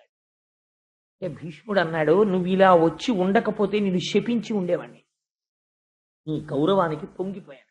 ఎంతటి వాడంటే అప్పటికి మహానుభావుడు వృద్ధుడైపోయాడు. చర్మం అంతా ముడతలు పడిపోయింది, జుత్తు నిరిసిపోయింది. తన కళ్ళ ముందు తన వాళ్ళు దెబ్బలాడుకుంటున్నారు, తనే సర్వసైన్యాధిపతి అయి నిలబడ్డాడు. మీ 5 జోలికి రాను కానీ అంటే ఆయన అన్నాడు, తాత నువ్వు రావక్కర్లేదు, కానీ నీకు స్వచ్ఛంద మరణం వరం ఉంది. యుద్ధంలో నువ్వు ధనస్సు పట్టగా ఎవరూ కొట్టలేరు, నువ్వు యుద్ధంలో ఉంటే ఎలాగ తాత అని చేతులు నలిమాడు. ఇప్పుడు ఆ విషయం అడక్కు, కొన్నాళ్ళు పోయాక కనపడ చూద్దాం వెళ్ళండి. మా యోగక్షేమాలు మాత్రం దృష్టిలో పెట్టుకో తాత అని వెళ్ళిపోయాడు ధర్మరాజు. వెళ్ళిపోతే రోజు యుద్ధం చేసేవాడు, ఇంటికి వచ్చేవాడు. దుర్యోధనుడు వచ్చి సూటి పోటీ మాటలు ములుకులతో పొడిచినట్టు మాట్లాడేవాడు భీష్ముణ్ణి. అంత గొప్పవాడివని యుద్ధంలో దిగాను, ఎంతమందిని చంపావు, ఏం చేశావు, నువ్వు తలుచుకుంటే అర్జునుడిని చంపలేవా, నువ్వు కావాలని వెనకేసుకొస్తున్నావు, నువ్వు పాండవ పక్షపాతివి అని పాపం ఆ వయస్సులో అన్ని మాటలు పడుకుని ఒక రోజు 9వ రోజు అనుకుంటాను కురుక్షేత్రంలో, దుర్యోధన ఇవాళ భీష్ముడంటే ఏమిటో చూద్దుగాలి యుద్ధంలో, ఇవాళ చూపిస్తాను భీష్ముడంటే ఏమిటో అన్నాడు. మండలాకారమైన ధనస్సుని పట్టుకున్నాడు. ఇలా పట్టుకోవడం మానేసి ఇలా పట్టుకున్నాడు ధనస్సు అర్ధచంద్రాకారంగా. ఆ రోజు భీష్ముడు వేసిన బాణాలు కనపడ్డాయి తప్ప భీష్ముడు కనపడలేదు. కొన్ని వేల మందిని తెగటార్చేశాడు. కురుక్షేత్రం అంతా ఎక్కడ చూసినా తెగిపోయిన కాళ్ళు, చేతులు, ఏనుగులు. భీష్మపర్వం చదవాలి. పడిపోతే పాండవులు గజ గజ గజ గజ గజ గజ వణికిపోయారు. అర్జునుడిని పంపించారు భీష్ముడి మీద యుద్ధానికి. పంపిస్తే అర్జునుడు యుద్ధానికి వచ్చాడు. వస్తే ఆ రోజున భీష్ముడు చేశాడు యుద్ధం, గమ్మత్తైన ప్రతిజ్ఞ చేశాడు. సర్వసైన్యాధిపత్యంలోకి వెళ్ళి తీసుకుని ఆయనకి అభిషేకం చేశారు సర్వసైన్యాధిపతిగా. చేస్తే దూతలు వచ్చి చెప్పారు, కృష్ణ పరమాత్మ ప్రతిజ్ఞ చేశారు, అర్జునుడికి సారథ్యం చేస్తాట, చేత్తో ధనస్సు పట్టుకోట, ఏ విధమైనటువంటి అస్త్రశస్త్రములను పట్టను అని ప్రతిజ్ఞ చేశాడన్నాడు. భీష్ముడు అన్నాడు, నేను ప్రతిజ్ఞ చేస్తున్నాను సర్వసైన్యాధికారిగా, కృష్ణుడి చేత అస్త్రం పట్టిస్తానన్నాడు. కృష్ణుడు పరమాత్మ అని భీష్ముడికి తెలుసు. అటువంటి కృష్ణుడితో అస్త్రం పట్టిస్తానన్నాడు. పట్టను అని కృష్ణుడు అన్నాడు. ఇప్పుడు ఈశ్వరుడి ప్రతిజ్ఞ నెరవేరుతుందా, భక్తుడి ప్రతిజ్ఞ నెరవేరుతుందా? ఆ రోజు అర్జునుడు ఎదురొస్తే కొట్టాడు బాణాలు. భీష్మాచార్యుల వారు ఎన్ని ధనస్సులు తీసుకున్నా విరిగిపోయాయి. ఇంత సవ్య సాక్షి, ఇంత కవ్వడి. కొట్టిన బాణాలకి కృష్ణ పరమాత్మ కవచం పిట్లిపోయి మోదుగ చెట్టును కొట్టినట్టు కొట్టేశాడు కృష్ణుణ్ణి. వెనక్కి తిరిగి చూశాడు, నెత్తురు ఏరుల కింద పారిపోతోంది అర్జునుడి శరీరంలోంచి. కృష్ణుడు ప్రతిజ్ఞ మర్చిపోయి ఒక్కసారి చక్రం పట్టుకుని దూకేశాడు, సంపాదన పారేస్తాను భీష్ముడిని. అప్పుడు భీష్ముడు కోదండాన్ని పక్కన పెట్టి నమస్కరించాడు. చూసావా, లొంగిపోయావు, నా భక్తు నిన్ను నమ్ముకున్న భక్తుడి కోసం ధనస్సు పక్కన పెట్టేశావు అని నమస్కరించాడు. 10 రోజుల యుద్ధం పూర్తయిపోయిన తర్వాత ధర్మరాజు గారు కృష్ణుణ్ణి పిలిచి అన్నాడు, పితామహుడు యుద్ధం చేస్తుంటే ఇంకా యుద్ధం చెయ్యలేం, ఆయన సామాన్యుడు కాడు, అరివీర భయంకరుడు, ఎలా ఆయన్ని యుద్ధం నుంచి ఆపడం అని అడిగితే కృష్ణ పరమాత్మ అన్నారు, దీనికి ఒక్కటే పరిష్కారం, నువ్వు చెప్పులు విప్పేసి కవచం తీసేసి శిరస్త్రాణం తీసేసి 5గురు పాండవులు నేను కలిసి భీష్ముడి శిబిరానికి వెళ్ళి నమస్కారం చేసి ఆయన్ని అడుగుదాం. సరే పదండి అన్నారు. ఎంత ఆశ్చర్యం చూడండి, ఏ మనవడు అడగకూడని ప్రశ్న. ధర్మరాజు గారు వెళ్ళి నమస్కారం చేస్తే ఒక్క మీకు సమర్థిస్తూ యుద్ధం చేయమని అడగడం తప్ప ఇంకేదైనా కోరుకో, ఇంత రాత్రి వేళ పాదచారి అయి ఎందుకు వచ్చావు ధర్మజా అని అడిగాడు. తాత ఇలా అడిగానని ఏమనుకోవద్దు, నువ్వు అసలు ఎలా చచ్చిపోతావు తాత అని అడిగాడు. ఎంత దారుణమైన మాట అండి ప్రపంచంలో ఇది. అసలు తాత నువ్వు ఎలా మరణిస్తావు అని అడిగాడు. అడిగితే అప్పుడు నవ్వి అన్నాడు, నా చేతిలో ధనస్సు ఉన్నంత కాలం నేను మరణించను. మనవడి యొక్క ప్రజ్ఞ చూసి పొంగిపోయాను అర్జునుడు వేసిన బాణాలకి. నా ధనస్సు పక్కన పెట్టాలంటే కొన్ని సందర్భాల్లోనే పెడతాను. రథం మీద స్త్రీ వచ్చి బాణం వేస్తే నేను ధనస్సు పక్కన పెట్టేస్తాను. ఎవరిదైనా పతాకం కిందకి జారిపోతే నేను యుద్ధం చేయను. వెన్నిచ్చి పారిపోతుంటే యుద్ధం చేయను. ఆడదిగా పుట్టి మగవాడిగా మారినటువంటి వాడు యుద్ధానికి వస్తే యుద్ధం చేయను. ఇందులో స్త్రీని పట్టుకుని యుద్ధానికి వచ్చేంత అవలక్షణం మీ దగ్గర లేదు. మీరు నాకు వెన్నిచ్చి చూపించి పారిపోరు, మీలో ఎవరి పతాకం కిందకి జారిపోదు. కాబట్టి మీకున్న అవకాశం ఒక్కటే, మీ పక్షంలో నామరణం కోసం తపస్సు చేసిన శిఖండి ఉన్నాడు. ఆ శిఖండిని అర్జునుడి రథానికి ముందు నించోపెట్టండి.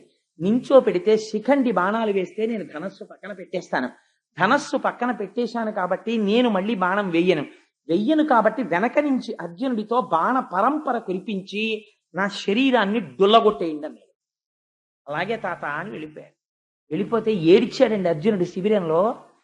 మహానుభావుడు తండ్రి లేక మేము ఏడుస్తుంటే ఆ రోజుల్లో మాకు నాన్న అని ఎవరిని పిలవాలో తెలియక మా పట్ల అంత ప్రేమతో ఉన్న భీష్ముడి దగ్గరికి వెళ్ళి కౌరవులు మమ్మల్ని బాధ పెడుతుంటే నాన్న అని తెలియక మేము పిలిస్తే నేను నాన్నని కాను నాన్న తాతని అని ఆయన ఒడిలో కూర్చోపెట్టుకుని మాకు గోరు ముద్దలు తినిపించాడు. మమ్మల్ని పెంచి పెద్ద చేశాడు. సర్వకాలముల యందు మా ఉన్నతిని కోరాడు. మాకు ఆశీర్వచనం చేశాడు. మాకు విలువిద్య నేర్పాడు. మాకు ద్రోణుణ్ణి గురువుగా పెట్టాడు. అంతటి మహాపురుషుడు ఇవాళ వృద్ధుడైపోయాడు. తండ్రి కోసమని ప్రతిజ్ఞ చేశాడు. సర్వం త్యాగం చేసేశాడు. అంతటి ధర్మమూర్తి అయి తన వంశాన్ని చూసుకోవాలని ఇంతకాలం నిలబడిపోయాడు. అటువంటి వాణ్ణి సవ్యసాచినై గాంధీవం పట్టుకుని శిఖండిని అడ్డు పెట్టుకుని ఆయన మీద బాణ పరంపర కొడుతుంటే ఆయన ఒంట్లోంచి నెత్తురు కారిపోతుంటే నే కొట్టగలనా అన్నయ్య అని అడిగాడు.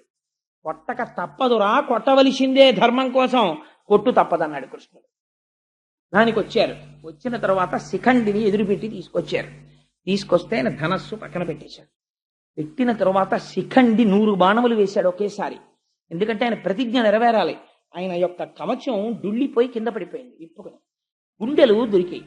దొరకగానే అర్జునుడు ఆ రోజు కొట్టినటువంటి బాణ పరంపరకి బొట్టన వేలు ఇలా పెట్టి వేలి ముద్ర వేస్తాం చూడండి, అలా వేలి ముద్ర వెయ్యడానికి ఇలా బొట్టన వేలు పెట్టడానికి చోట్లేనన్ని బాణాలతో కొట్టాడు. కొడితే చుట్టూ బాణపంజరమే, మధ్యలో భీష్ముడు ఉన్నాడు. అన్ని వేపుల నుంచి నెత్తురు కారిపోతోంది. వీపు చూపించలేదు కాబట్టి ఒక్క తల వెనక తగలలేదు బాణాలు. ఒంటి నిండా బాణపంజరాలు కొట్టిన తర్వాత సూర్యుడు అస్తమిస్తున్నటువంటి సమయంలో రథం నుంచి డుళ్ళి కింద పడిపోయాడు. కింద పడిపోయినప్పుడు ఆయన శరీరం భూమికి తగలలేదు, బాణములతో పడిపోయి ఉండిపోయాడు. అప్పుడు పిలిచాడు. అందరూ పరుగున వచ్చేశారు. యుద్ధం ఆపి భీష్ముడంతటి వాడు పడిపోయాడు. ఇవాళ పడిపోతే అప్పుడు అడిగాడు, అయిపోయింది నా సమయం, స్వచ్ఛంద మరణాన్ని కోరాను. కానీ అప్పుడు గుసగుసలు వినపడ్డాయి. ఇంతటి భీష్ముడికి దక్షిణాయనంలో మరణమా?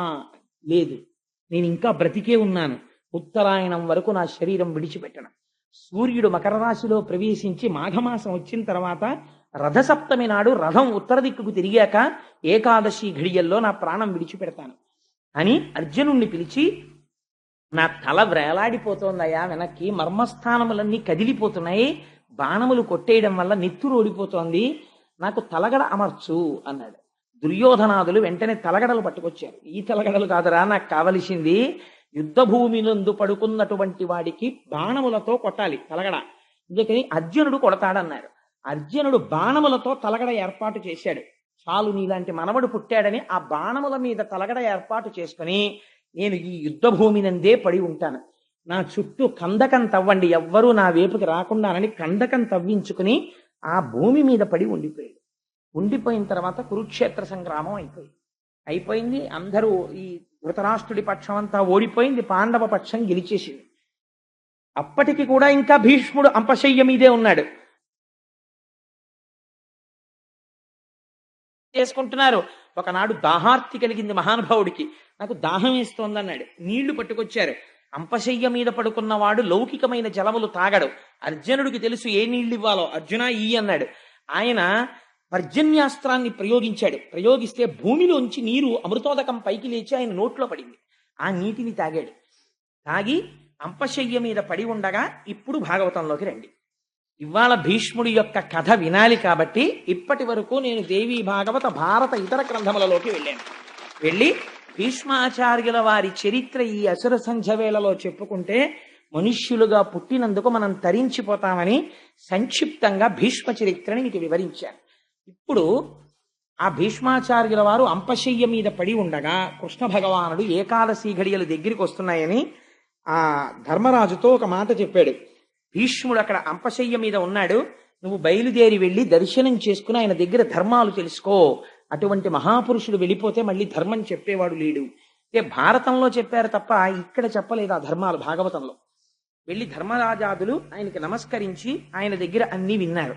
విన్న తర్వాత భాగవతంలో మాత్రం వ్యాసుడు ఎక్కడి నుంచి మాట్లాడతాడంటే, ఉత్తరాగర్భం మీదకి అశ్వత్థామ బ్రహ్మాస్త్రాన్ని ప్రయోగిస్తే ఉత్తరాగర్భాన్ని కృష్ణుడు రక్షించాడు అన్న మాట విన్నాడు. ఉపపాండవులు సంహరింపబడ్డారు అశ్వత్థామ చేతిలో అన్న మాట విన్నాడు. విని భీష్ముడు కాలాన్ని ముందు స్తుతి చేస్తాడు.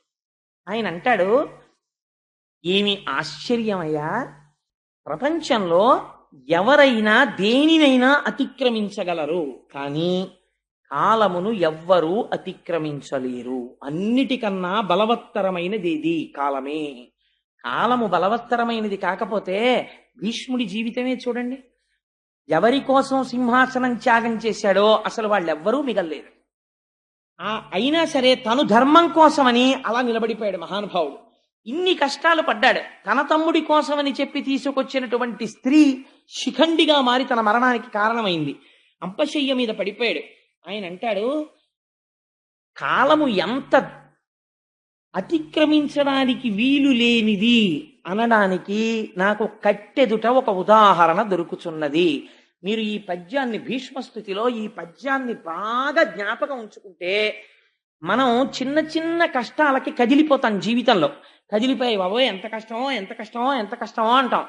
కారణం ఏమిటంటే మనం ఆ కష్టమునందు వెంటనే తాదాత్మ్యత పొందేస్తాం, సంసారముతో తాదాత్మ్యత పొందుతాం. విధిని నిర్వహించాలి. ఒక తండ్రిగా నీ విధిని నువ్వు నిర్వహించాలి అంతే తప్ప అందులో వచ్చేటటువంటి సుఖదుఖములతో నువ్వు తాదాత్మ్యత పొందేస్తే నీ స్వధర్మమును నువ్వు నిర్వహించలేవు, జారిపోతావు.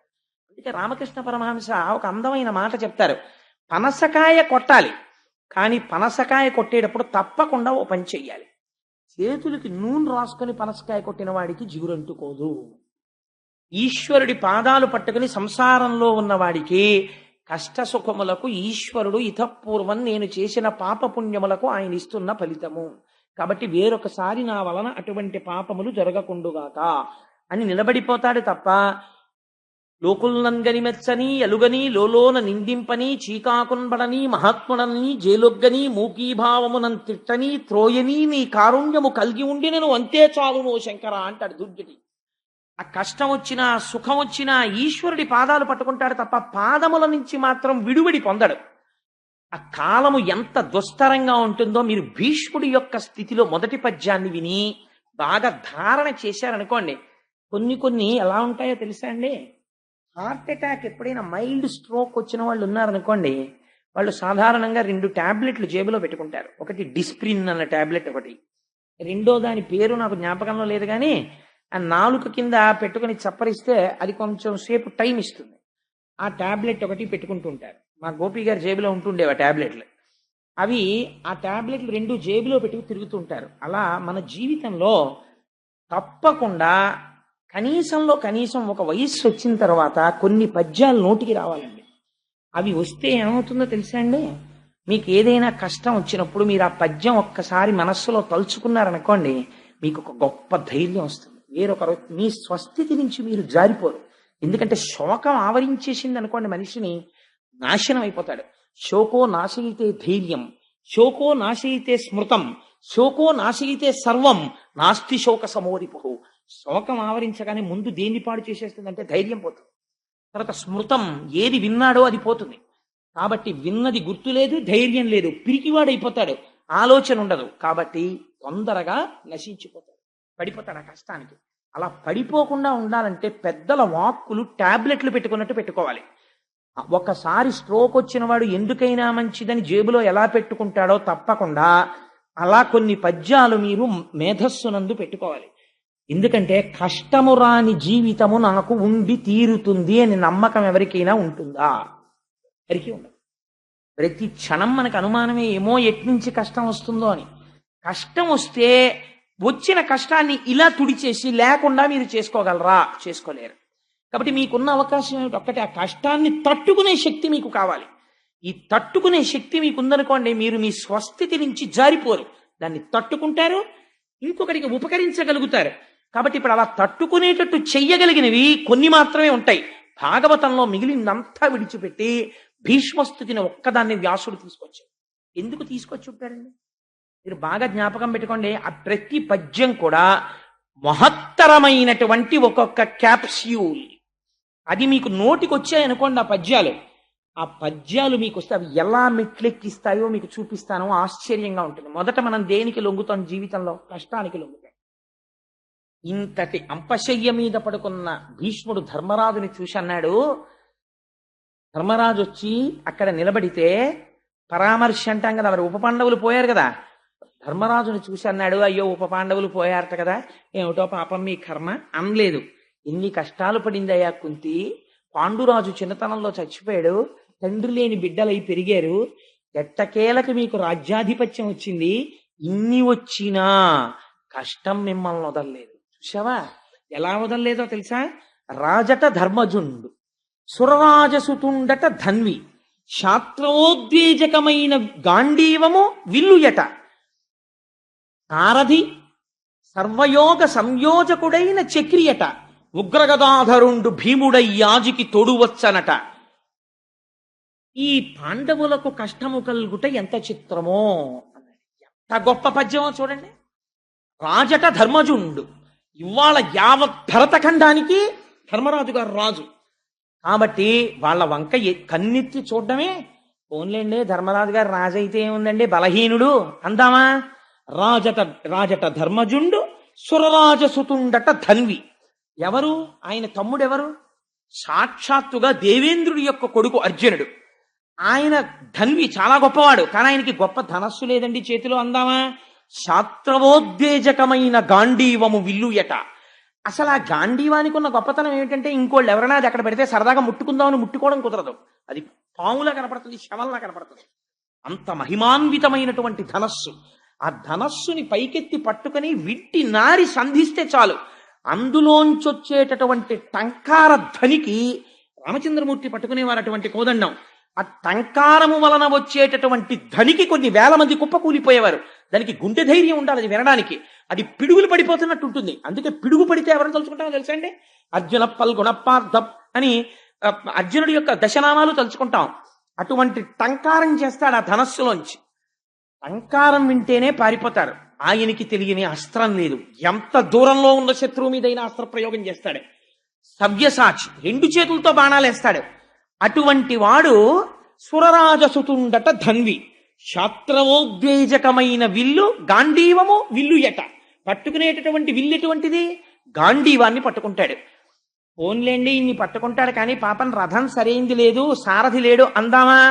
సర్వభద్ర సంయోజకుడైన సారథి చక్రియట. ఎవరా సారథి?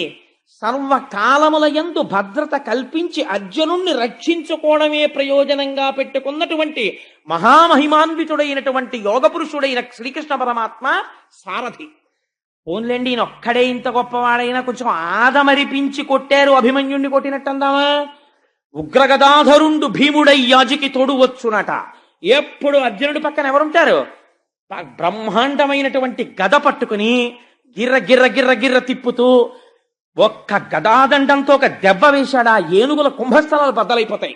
అటువంటి ఉగ్ర గద పట్టుకుని తిరిగేటటువంటి భీముడు ఆ అర్జునుడి పక్కన తోడుగా వస్తుంటాడు. ఉగ్ర గదాధరుండు భీముడయ్యాజికి తోడు వచ్చనట. వీరికి ఆపత కల్గుటకేమి చిత్రమో, వీళ్ళ కొడుకులు చచ్చిపోయారు. ఏం ఆశ్చర్యం! కొన్ని సహజ మరణం కాదు, ఒక్క శత్రువు వచ్చి రాత్రి చంపేతలు మనిషి. ఏమి ఆశ్చర్యం రా! కష్టం కాలోహి దురతిక్రమ. ఇది అశ్వత్థామ రూపంలో వచ్చిందా, కాల రూపంలో వచ్చిందా? కాల రూపంలో వచ్చేసింది. వచ్చేసి దుఃఖం వచ్చింది.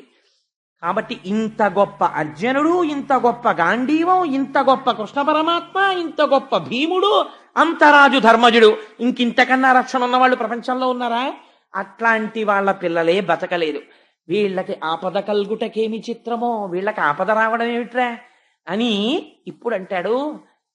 కాలోహి బలవాన్ కర్త సతతం సుఖ దుఃఖయో నరాణం పరతంత్రాణం పుణ్య పాపానుయోగత అంటాడు వ్యాసుడు. మీరు ఈ కంటికి కనపడేటటువంటిది అనుకోండి, మీరు యుద్ధం చేస్తారు. లేదు, మీకు తెలుసున్న విషయం అనుకోండి, తప్పుకుంటారు. మీకు ఏ ఆపదొస్తోందో, ఏ కష్టం వస్తోంది అనేటటువంటి విషయం అసలు మీకు తెలియనే తెలియదు. ప్రతిరోజు సంతోషంగా ఉండాలని ఎవడైనా కోరుకుంటాడు, అంతేకాని ఇవాళ నాకు గొప్ప ఆపద చేయాలి పరమాత్మ అని ఎవ్వడూ కోరుకోడు. గుళ్ళోకి వెళ్ళినవాడు ఎవడైనా అలా దండం పెడతాడేంటి? ఎవ్వడు దండం పెట్టాడు. ఎవరు కోరుకున్నా ఏం కోరుకుంటాడు? అయ్యా నా జీవితం సుఖంగా వెళ్ళిపోయేటట్టు చూడు. నువ్వు సుఖంగా వెళ్ళిపోవాలి అనుకుంటే ఆ సుఖానికి ఆలంబనమైన ధర్మం నువ్వు చెయ్యాలి. చేసేది అధర్మం, కావలసింది సుఖం. ఎలా కుదురుతుంది? కుదరదు. నీకేమో స్వీటు తింటే అనారోగ్యం వస్తుందని డాక్టర్ గారు చెప్తున్నారు. నువ్వు తినేవన్నీ స్వీట్లే, నీకు ఆరోగ్యం ఎక్కడ ఉంటుంది? ఉండదు. నువ్వు చేసేదంతా అధర్మం. నువ్వు సుఖంగా ఉండమంటే ఎక్కడ ఉంటావు? నీకు దుఃఖమే ఉంటుంది. కాబట్టి కాలములో కాలరూపమునందు పరమేశ్వరుడు కూర్చుని ఫలితములను ఇస్తాడు. ఈ కంటికి దొరుకుతాడా? ఈ కంటికి కనపడ్డం. మీరు ఎవరి మీద యుద్ధం చేస్తారు? వార్త వినపడుతుంది అంతే. అప్పటి వరకు చాలా సంతోషంగా ఉంటాడు. ఏదో ఒక వార్త వచ్చేస్తుంది అంతే, దుఃఖంలో మునిగిపోతాడు. ఎందుకు మునిగిపోయాడు? కాలంలో వచ్చేసింది ఆ వార్త.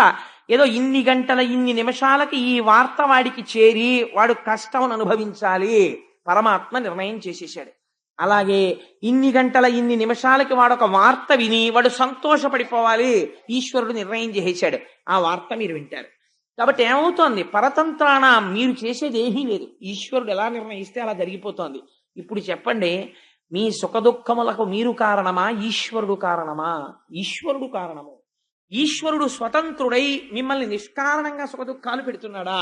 మీరు చేసినటువంటి ధర్మాధర్మములను పాపపుణ్యములను బట్టి సుఖదుఖములను ఇస్తున్నాడు. కాబట్టి ఉపపాండవులు మరణించారంటే కాలాన్ని పాండవులు కూడా ఎదిరించలేకపోయారు భగవంతుడు సారథ్యం చేస్తుండగా. కాబట్టి ఇంక సామాన్యుడైనటువంటి వాడెంతరా? ఎప్పుడైనా ఓ చిన్న కష్టం వచ్చిందనుకోండి, వెంటనే బేలలైపోతారు కొంతమంది. నేను చాలా మందిని చూస్తుంటాను ప్రపంచంలో. వాళ్ళ జీవితాలు చాలా మంది కన్నా వడ్డించిన విస్తరులు. చాలా మంది ఈ దేశంలో, మీరు ఎప్పుడైనా రాత్రి 2 గంటల వేళ, నేను అమలాపురంలో ఉపన్యాసాలు చెప్పి ఒకప్పుడు వస్తుండేవాడిని. వస్తుంటే మంచి శీతాకాలంలో పడుకొని ఉంటారు. అంతవరకు ఎందుకండి, నేను మొన్న తిరుపతి యాత్ర చేసి తిరుపతి నుంచి వస్తూ వస్తూ తిరుపతి రైల్వే స్టేషన్లో ప్లాట్ఫామ్ మీద ఒక చైర్లో కూర్చున్నాను, వెయిటింగ్ సీట్లో. ఆ రోజున శేషాద్రి బాగా లేటని.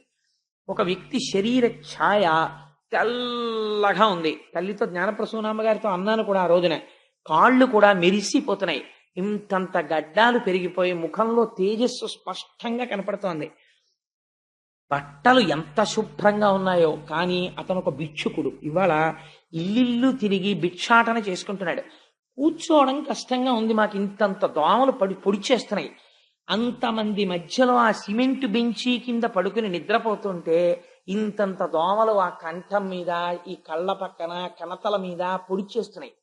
పొడిచేస్తుంటే అతను అలా నిద్రపోతుంటే ఉండుండి ఆ దోమని ఇలా కొట్టుకుంటుంటే నాకు అతని ముఖం వంక చూస్తుంటే ఎంత వేదాంతం జ్ఞాపకానికి వచ్చిందో. ఇతను కూడా ఎక్కడో ఒక తల్లిదండ్రులకు పుట్టుంటాడు, ఎక్కడో పెరుగుంటాడు. శుభ్రమైన బట్ట కట్టుకోవాలి, ఒళ్ళు నీటిగా ఉంచుకోవాలని నిన్ను తెలిసాయి కాబట్టి ఒకప్పుడు ఏదో గౌరవనీయమైన బ్రతుకు బ్రతికుంటాడు.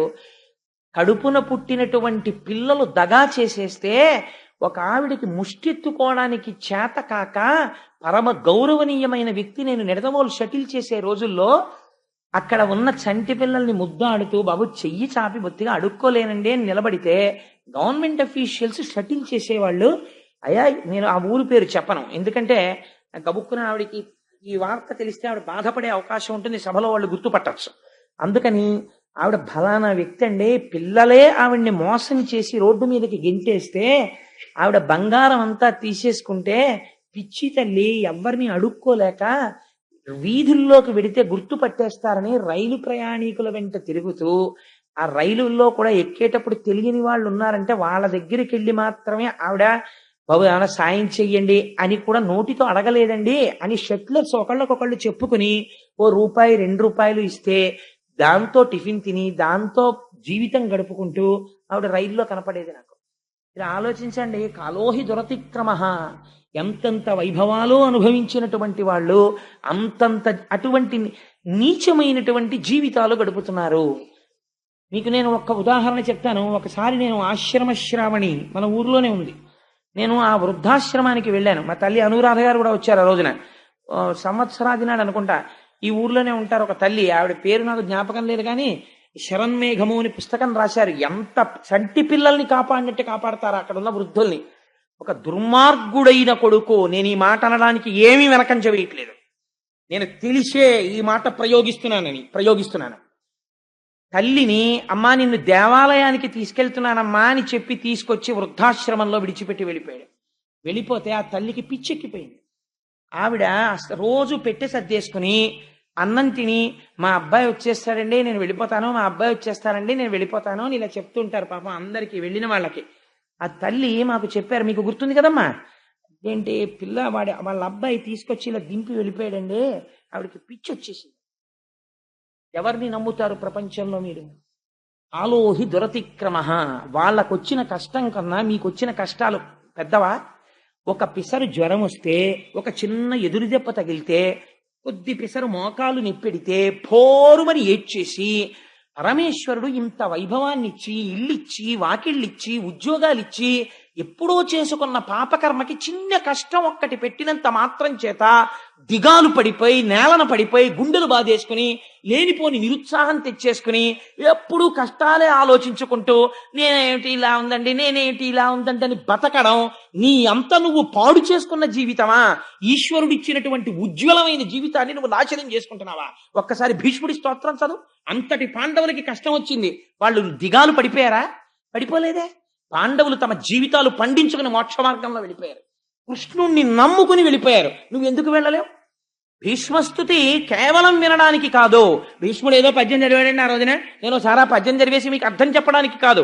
భీష్మస్తుతి మీరు ఆ పద్యాన్ని జ్ఞాపకం పెట్టుకుంటే మీ కష్టాన్ని తట్టుకోవడానికి అదొక టాబ్లెట్. ఎంత గొప్ప పద్యం చెప్పాడో చూడండి. ఆ మాట చెప్పి ఆయన అంటాడు, కృష్ణుడి వంక చూసి ఇంకా ప్రాణోత్క్రమణం చేసే సమయం ఆసన్నం అయిపోతుంది, ఏకాదశి ఘడియలు వచ్చేసాయి. ఆయన అన్నాడు, త్రిజగన్మోహన నీలకంతి తను ఉద్దీపింప ప్రాభాత నీరజ బంధు ప్రభమైన చేలముపయింద్రంజిల్ల నీలాల కవ్రజ సంయుక్త కుంతలములు ఆ నుదిటిపై నొప్పంగా మా విజయుంచేరెడువన్నెకాడుమది నావేశించు నెల్లప్పుడు. ఎంత గొప్ప మాట అంటాడంటే, నా మనస్సునందు సర్వకాలముల యందు ఉండవలసిన వాడెవడు? త్రిజగన్మోహన నీలకాంతి తను ఉద్దీపింప ప్రాభాత నీరజ బంధు ప్రభమైన చేలముపయింద్రంజిల్ల నీలాలక వ్రజ సంయుక్త ముఖారవిందమతి సేవ్యంబై విజృంభింప మా విజయుంచేరెడువన్నెకాడు మది నావేశించు నెల్లప్పుడు. ఒక స్థితికి వెళ్ళిపోయిన తర్వాత చిన్నతనం నుంచి మనిషి జీవితంలో నేర్చుకోవలసింది నేర్పుతున్నాడు భీష్ముడు. బాహ్య పూజ కాదు, బాహ్య పూజ ఎంతసేపు చేస్తారు? ఇక్కడ పెట్టుకోవాలి పరమాత్మని, ఎలా పెట్టుకోవాలో నేర్పుతున్నాడు. త్రిజగన్మోహన నీలకంతి తను ఉద్దీపింప, 3 లోకములను కూడా ఆకర్షించగలిగినటువంటి నల్లటి కాంతితో మిరిసిపోతున్నవాడై త్రిజగన్మోహన నీలకంఠితను ఉద్దీపింప ప్రాభాత నీరజ బంధు ప్రభమైన చేలముపయింద్రంజిల్ల లేత సూర్యుని యొక్క కిరణములు పడుతున్నప్పుడు పసుపచ్చ రంగులో ఎలా మెరిసిపోతాయో అటువంటి పట్టు పీతాంబరం కట్టుకున్నవాడై భగవంతుణ్ణి లోపల స్మరించడం అంటే అదండి. ప్రభాత నీరజ బంధు ప్రభమైన చేలముపయిన్ రంజిల్ల నీలాలక వ్రజ సంయుక్త ముఖారవిందమతి సేవ్యంబై విజృంభింప మా విజయుంచే రెడువన్నెకాడు. ఆ పిలవడంలో ఆప్యాయత చూడండి. మా విజయుంచే రెడువన్నెకాడు. మా విజయుడేమిటి? ధర్మమునందు నిలబడి కృష్ణుడి సారథిగా చేసుకున్నవాడు. ఎత్ర యోగేశ్వర కృష్ణో ఎత్ర పార్థో ధనుర్ధర తత్ర శ్రీ విజయోభూతి ధ్రువానీ తిర్మతిర్మమ. సర్వకాలముల యందు కృష్ణుడిని ఆశ్రయించి ఉన్నవాడు. అటువంటి విజయుని చేరని వన్యకాడైనటువంటి కృష్ణుడున్నాడే, ఆయన కుంతలములు ఇలా ముఖం మీద పడుతుండగా పచ్చని పట్టుపుట్టం కట్టుకుని మెరిసిపోతున్న కాంతితో నిలబడినటువంటి ఆ కృష్ణ పరమాత్మ ఉన్నారే, ఆయన సర్వకాలముల యందు మది నావేశించు నెల్లప్పుడు ఎప్పుడు నా మనస్సులో ఆ కృష్ణ పరమాత్మ యొక్క స్వరూపము నిలబడిపోవుగాక. ఇది ఆయన చేసిన స్తోత్రం. నేను పూజామందిరంలో బాగా పూజలు చేయాలి, కోటిపత్రి పూజ చేయాలి, ఇది అడగలేదు ఆయన. ఏది కావాలో చెప్తున్నాడు. నా మనస్సునందు ఎప్పుడు కృష్ణుడు నిండి నిబిడీకృతమైపోవాలి అని ఆయన అంటారు. మహానుభావుడు ఆ అడగడంలో ఉన్న గొప్పతనం ఏమిటో తెలుసా అండి? బాహ్యంలో కాదు ఉండవలసింది. ఇక్కడ పరమాత్మని ప్రతిష్ఠ చేసుకోవాలంటే ముందుండవలసినటువంటిది భక్తి. ఆ ఎదురుగుండా ఉన్నవాడు ఎటువంటి వాడు అన్నది ఆయన గుర్తించాడు. హయరింకాముక ధూళి ధూసర పరిన్యస్తాల కోపేతమై రయజాత శ్రమతోయ బిందుయుతమై రంజిల్లు నిమ్మోముతో జయముం పార్థునకిచ్చు వెట్కనని నా శస్త్రాహుతించాలనొచ్చయు బోరించు మహానుభావు మదిలో చింతింతు నశ్రాంతమున్. అశ్రాంతమున్ ఎప్పుడు విడిచిపెట్టకుండా చింతింతూ ఆయన గురించే స్మరణ చేస్తూ నేను పొంగిపోతుంటాను. ఎలాంటి వాణ్ణి? హయరింకాముక ధూళి ధూసర పరిన్యస్తాల కోపేతమై. ఆయన కర్మ కాలిందా? ఎక్కడో పాలసముద్రంలో ఆదిశేషుడి మీద ఇలా చెయ్యి అలవోకగా పెట్టుకుని పడుకుంటే హాయిగా రెండు పాదములను జాపి పడుకున్నటువంటి స్వామి యొక్క పాదార విందములను చూసి లక్ష్మీ మహీతదనురూప నిజానుభావ నీలాది దివ్య మహిషీకర పల్లవానాం ఆరుణ్య సంక్రమణ తక్కిల సాంద్ర రాగౌ శ్రీ వెంకటేశ చరణౌ శరణం ప్రపద్యే. ఆ లక్ష్మీదేవి ఒత్తుతున్నటువంటి పాదముల చేత శోభిస్తున్నటువంటి పరమాత్మ ఎక్కడో దివ్యమంగళ విగ్రహుడై ఉండవలసినటువంటి వాడు రాశీభూతమై అలా యోగులకు దర్శనమిచ్చేటటువంటి స్వరూపమున్నవాడు, అంతటా నిండి నిబిడీకృతమై జ్ఞాననేత్రము చేత మాత్రమే తెలియబడేటటువంటి వాడు ఇవాళ ఎటువంటి స్థితికి వచ్చాడు? తనని నమ్ముకున్న వాణ్ణి రక్షించడం కోసమని హయరింకాముక ధూళి ధూసర పరిన్యస్తాల కోపేతమై ఆయన గుర్రాల్ని నడుపుతుంటే, ఏం గుర్రాల్ని నడపడం అంటే మాట్లాడే, అర్జునుడి రథానికి కట్టినటువంటి గుర్రాల యొక్క కళ్ళాలన్నింటినీ కలిపి ఎడం చేత్తో పట్టుకోవాలి. పట్టుకుని ఎవరు ప్రతిద్వందో అటువైపుకి నడపడానికి వీలుగా తీసుకెడుతుండాలి. ఒక పక్క చేతులు తెగిపోతుంటాయి, కాళ్ళు తెగిపోతుంటాయి, భయంకరమైన యుద్ధం జరుగుతుంటుంది. ముందు సారథిని కొడతారు పైగాను. ఒక చేత్తో ఆ వేత్రదండం పట్టుకోవాలి, ఆ గుర్రాల్ని అదల్చడానికి హై హై అంటుండాలి. అవి పట్టుకుని నడుపుతుంటే ఆ ముందు వెళ్ళిపోతున్నటువంటి రథాల వల్ల, ఆ జోరు వల్ల, పెద్ద పెద్ద ఘీంకారాలు చేస్తూ పడిపోతున్న ఏనుగుల వల్ల, సకిలిస్తున్న గుర్రాల వల్ల యుద్ధ భూమిలో పైకి బోలెడంత మట్టి రేగుతుంది. ఆ రేగిన మట్టి అంతా స్వామి ఒంటి మీద పడిపోయింది. ఇంత మట్టి పడిపోయి యుద్ధ భూమిలో గుర్రాల యొక్క కళ్ళాలు పట్టుకొని చేతిలో ఆ వేత్రదండం పట్టుకుని గుర్రాల్ని తోలుతూ సూర్యోదయానికి నించున్నవాడు సూర్యాస్తమయం వరకు అర్జునుడికి సారథ్యం చేశాడయా. తనని నమ్ముకున్న వాడి కోసం ఎంతకి జారిపోయాడు నా తండ్రి. హయరింకాముక ధూళి ధూసర పరిన్యస్తాల కోపేతమై రయజాత శ్రమతోయ బిందుయుతమై. అసలు అలసటంటే ఏమిటో తెలియదు మా స్వామికి. ఎందుకని ఎప్పుడు అంతగా ఆరాధింపబడుతూ హాయిగా ఉండేటటువంటి స్వామి యుద్ధం చేసి చేసి రథాన్ని అటు తిప్పి ఇటు తిప్పి కాసేపటికి అర్జునుడు అంటాడు భీష్ముడి వైపుకు పోని అంటాడు. భీష్ముడి వైపుకి తీసుకెళ్ళాలి. ఎవరు వస్తారు, వచ్చి అయ్యా అక్కడ ద్రోణుడు చాలా మందిని చంపేస్తున్నాడు, అర్జున మీరు రావాలంటాడు. ద్రోణుడి వైపుకు పోని అంటాడు. మళ్ళీ గబగబా ద్రోణుడి వైపుకి తీసుకెళ్ళాలి. తన యొక్క శాసనము చేత, తన కంటి చూపు చేత లోకములనన్నింటినీ పాలించగలిగినటువంటి శక్తి కలవాడు ఇవాళ తన వెనకనున్నవాడు అక్కడికి రథం పోని ఇక్కడికి రథం పోని అంటే అలాగే బాబయ్య అని రథం తోలుతున్నాడు. ఏమి ఆశ్చర్యం రా మహానుభావుడిది. అలసట తెలియనటువంటి వాడికి చెమట పట్టింది. నుదురంతా చెమట పడితే తుడుచుకోవడానికి టైం లేదు. ఎందుకని? ఎడం చేత్తో పగ్గాలున్నాయి, కుడి చేత్తో వేత్రదండం ఉంది. ఏది కింద పెట్టి ఉత్తరీయం తీసి ఇలా ఇలా తుడుచుకున్నా ఈ లోపల ఏం ప్రమాదం వస్తుందో, గభాలను ఎవరు బాణం వేసేస్తారో. అందుకని ఇలా కారిపోతున్న చెమటలు కూడా తుడుచుకోకుండా రయజాత శ్రమతోయ బిందుయుతమై రంజిల్లు నెమ్మోముతో. మామూలుగా అందరూ చూశారండి కృష్ణ పరమాత్మ ముఖాన్ని. అర్జునుడి కోసమని యుద్ధం చేస్తున్నప్పుడు నేను పెట్ల కొట్టేస్తుంటే కవచాలు, అర్జునుడిని రక్షించుకోవడం కోసమని ఆ రథాన్ని అటు ఇటు తిప్పుతూ బాణాలకి దొరకకుండా రక్షించుకోవడం కోసమని ప్రయత్నం చేస్తుంటే సారథిగా ఆయనకి చెమట పట్టేట్టు కొట్టాను. చెమటతో కూడిన కృష్ణుడి యొక్క ముఖాన్ని నేను చూశాను. రయజాత శ్రమతోయ బిందుయుతమై రంజిల్లు నెమ్మోముతో జయము పార్థునకిచ్చు వెట్కనని నా శస్త్రాహుతి చాలా నొచ్చియు. ఎలాగైనా అర్జునుడికి గెలిపించేద్దామని ఎన్ని రకాలుగా రథాన్ని తిప్పినా నేను చేతిలో ధనస్సు పట్టుకుని సారథిని కొట్టాలి కాబట్టి నేను బాణం వెంట బాణం వేసి కొట్టేస్తుంటే ఆయన కవచం పిట్లిపోతే, ఆయన ఒంటికి నేను కొట్టిన బాణాలు తగిలితే ఆయనలోంచి నెత్తురు కారిపోతుంటే ఇంకా అర్జునుడినే రక్షించుకుందామని ఇన్ని దెబ్బలు తిని కూడా కృష్ణుడికి తగలకుండా రథాన్ని అటు ఇటు తిప్పుతున్నటువంటి భక్తపరాధీనుడైన పరమాత్మ ఉన్నాడే, వాడు నా మదిని ఆవేశించు నెల్లప్పుడు, వాడు నా మనస్సు ఎందు నిలబడుగాక. ఇది ఆయన వెళ్ళిపోయే ముందు చేసుకున్న ప్రార్థన. ఎంతటి మహోత్కృష్టమైనటువంటి వాడో చూడండి. ఆయన అంటాడు, ఇక్కడతో సరిపోయిందా కృష్ణుడి యొక్క లీల? కుప్పించి ఎగసిన కుడలంబుల కాంతి గగన భాగం బెల్ల కప్పికొనగా ఉరికిన నోర్వక ఉదరంబులోనున్న జగముల వ్రేగున జగతి కదుల చక్రంబు చేబట్టి చనుదించురయమున పైనున్న పచ్చని పటముజార నమ్మితి నాలా ఉనగుబాటు చేయకు మన్వింపు మని క్రీడి మరల దిగువ కరికి లంఘించు సింహంబు కరణి మెరసి నేడు భీష్ముని చంపుదు నిన్ను కాతు విడువు మర్జున ఎటంచు మద్ది శిఖవృష్టి తెరలి తనుదెంచు దేవుండు దిక్కు నాకు. యుద్ధభూమిలో అంపశయ్య మీద పడిపోయి బాణముల తలగడా మీద తల పెట్టుకుని ఒంట్లోంచి రక్తం అంతా కారిపోయిన తర్వాత కృష్ణ పరమాత్మని ఆపాదమస్తకం చూస్తూ చెప్తున్నాడు, నువ్వు ఎంత భక్తపరాధీనుడవో నాకు తెలుసు. యుద్ధభూమిలోకి నువ్వు అర్జునుడికి సారథ్యం చెయ్యడానికి వచ్చే ముందు ప్రతిజ్ఞ చేశావు, అస్త్రము పట్టను అన్నావు. నేను ప్రతిజ్ఞ చేశాను, నీతో పట్టిస్తాను అన్నాను. నువ్వెలా పడతావో నాకు తెలుసు. నేనేం చేశానో తెలుసా? 10వ రోజు యుద్ధంలో అర్జునుడి మీద బాణ పరంపర కురిపించి కొట్టేశాను. అర్జునుడిని కొట్టేస్తే నువ్వు తప్పించగలిగినంతసేపు తప్పించి వెనక్కి తిరిగి చూసావు. అసలు అర్జునుడు ఏమైనా యుద్ధం చేస్తున్నాడా అని అనుమానం వచ్చింది. వెనక్కి తిరిగి చూస్తే పూచిన మోదుగు చెట్టులా రక్తం కారిపోతోంది బాణాలతోటి. అంతే. ఎందుకు వచ్చింది నీకు కోపం? నిన్ను నమ్ముకున్న వాణ్ణి నేను కొట్టానని కోపం వచ్చేసింది. ఆ కోపంలో నీ ఒడలు నీవు మరిచిపోయావు పరమాత్మ. అంత భక్తపరాధీనుడివయ్యా నువ్వు. ఆ రోజున ఏం చేశావు? కుప్పించి ఎగసిన కుండలం పులకాంతి గగన భాగం బెల్ల కప్పికొనగా. లైవ్ టెలికాస్ట్ ఇచ్చేస్తున్నాడు మహానుభావుడు.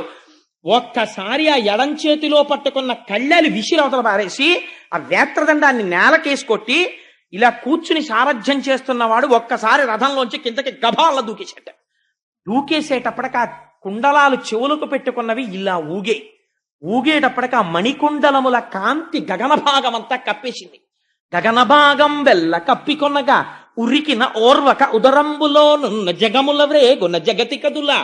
అన్ని భువన భాండాలు నీ కడుపులో ఉన్నాయి కదా, నువ్వు ఒక్కసారి దూకేసేటప్పటికి బ్రహ్మాండములన్నీ ఇలా కదిలి అలా దూకేశావు ఆ రోజున. ఉరికిన నోర్వక నుదరంబులోనున్న జగముల వ్రేగున జగతి కదుల చక్రంబు చేబట్టి చనుదెంచురయమున పైనున్న పచ్చని పటముజార. అయ్యో, ఉత్తరీయం జారిపోకూడదని కూడా నువ్వు చూసుకోలేదు. పట్టనన్న వాడివి చక్రం పట్టేశావు. పట్టేసి గబ గబ గబ నడిచొచ్చేస్తుంటే నా మీదకి ఎదురుగుండా నేను ధనస్సు పట్టుకుని యుద్ధం చేస్తుంటే ఇలా పట్టుకుని ఇలా కళ్ళు తెరుచుకుని ఇలా వచ్చేస్తుంటే నువ్వు వేసుకున్న ఉత్తరీయం జారి కింద పడిపోయింది. కనీసం ఇలా ఉత్తరీయం తీసి వేసుకోలేదు. అంత కోపంతో వచ్చేసావు ఆ రోజున నా మీదకి.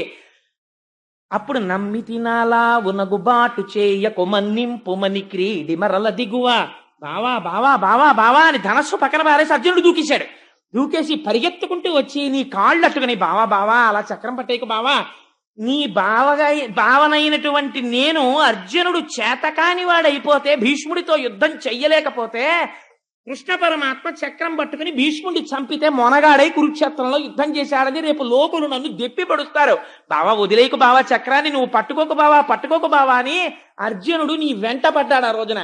చక్రంబు చేబట్టి చనుదించురయమున పైనున్న పచ్చని పటముజార నమ్మి తినాలా ఉనగుబాటు చేయకు మన్నింపు మని క్రీడి మరల తిగువ కరికి లంఘించు సింహంబు కరణి మెరసి నేడు భీష్ముని చంపుదు నిన్ను కాతు విడువు మర్జున ఎటంచు మధ్య శిఖవృష్టి తెరలి చనుదెంచు దేవుండు దిక్కునాకు. సింహం ఏనుగుని చంపేటప్పుడు శాతన కగ్రఖండితల సన్మజ కుంజర కుంభముక్త ముక్తాతత శైల అంటారు తిక్కన గారు.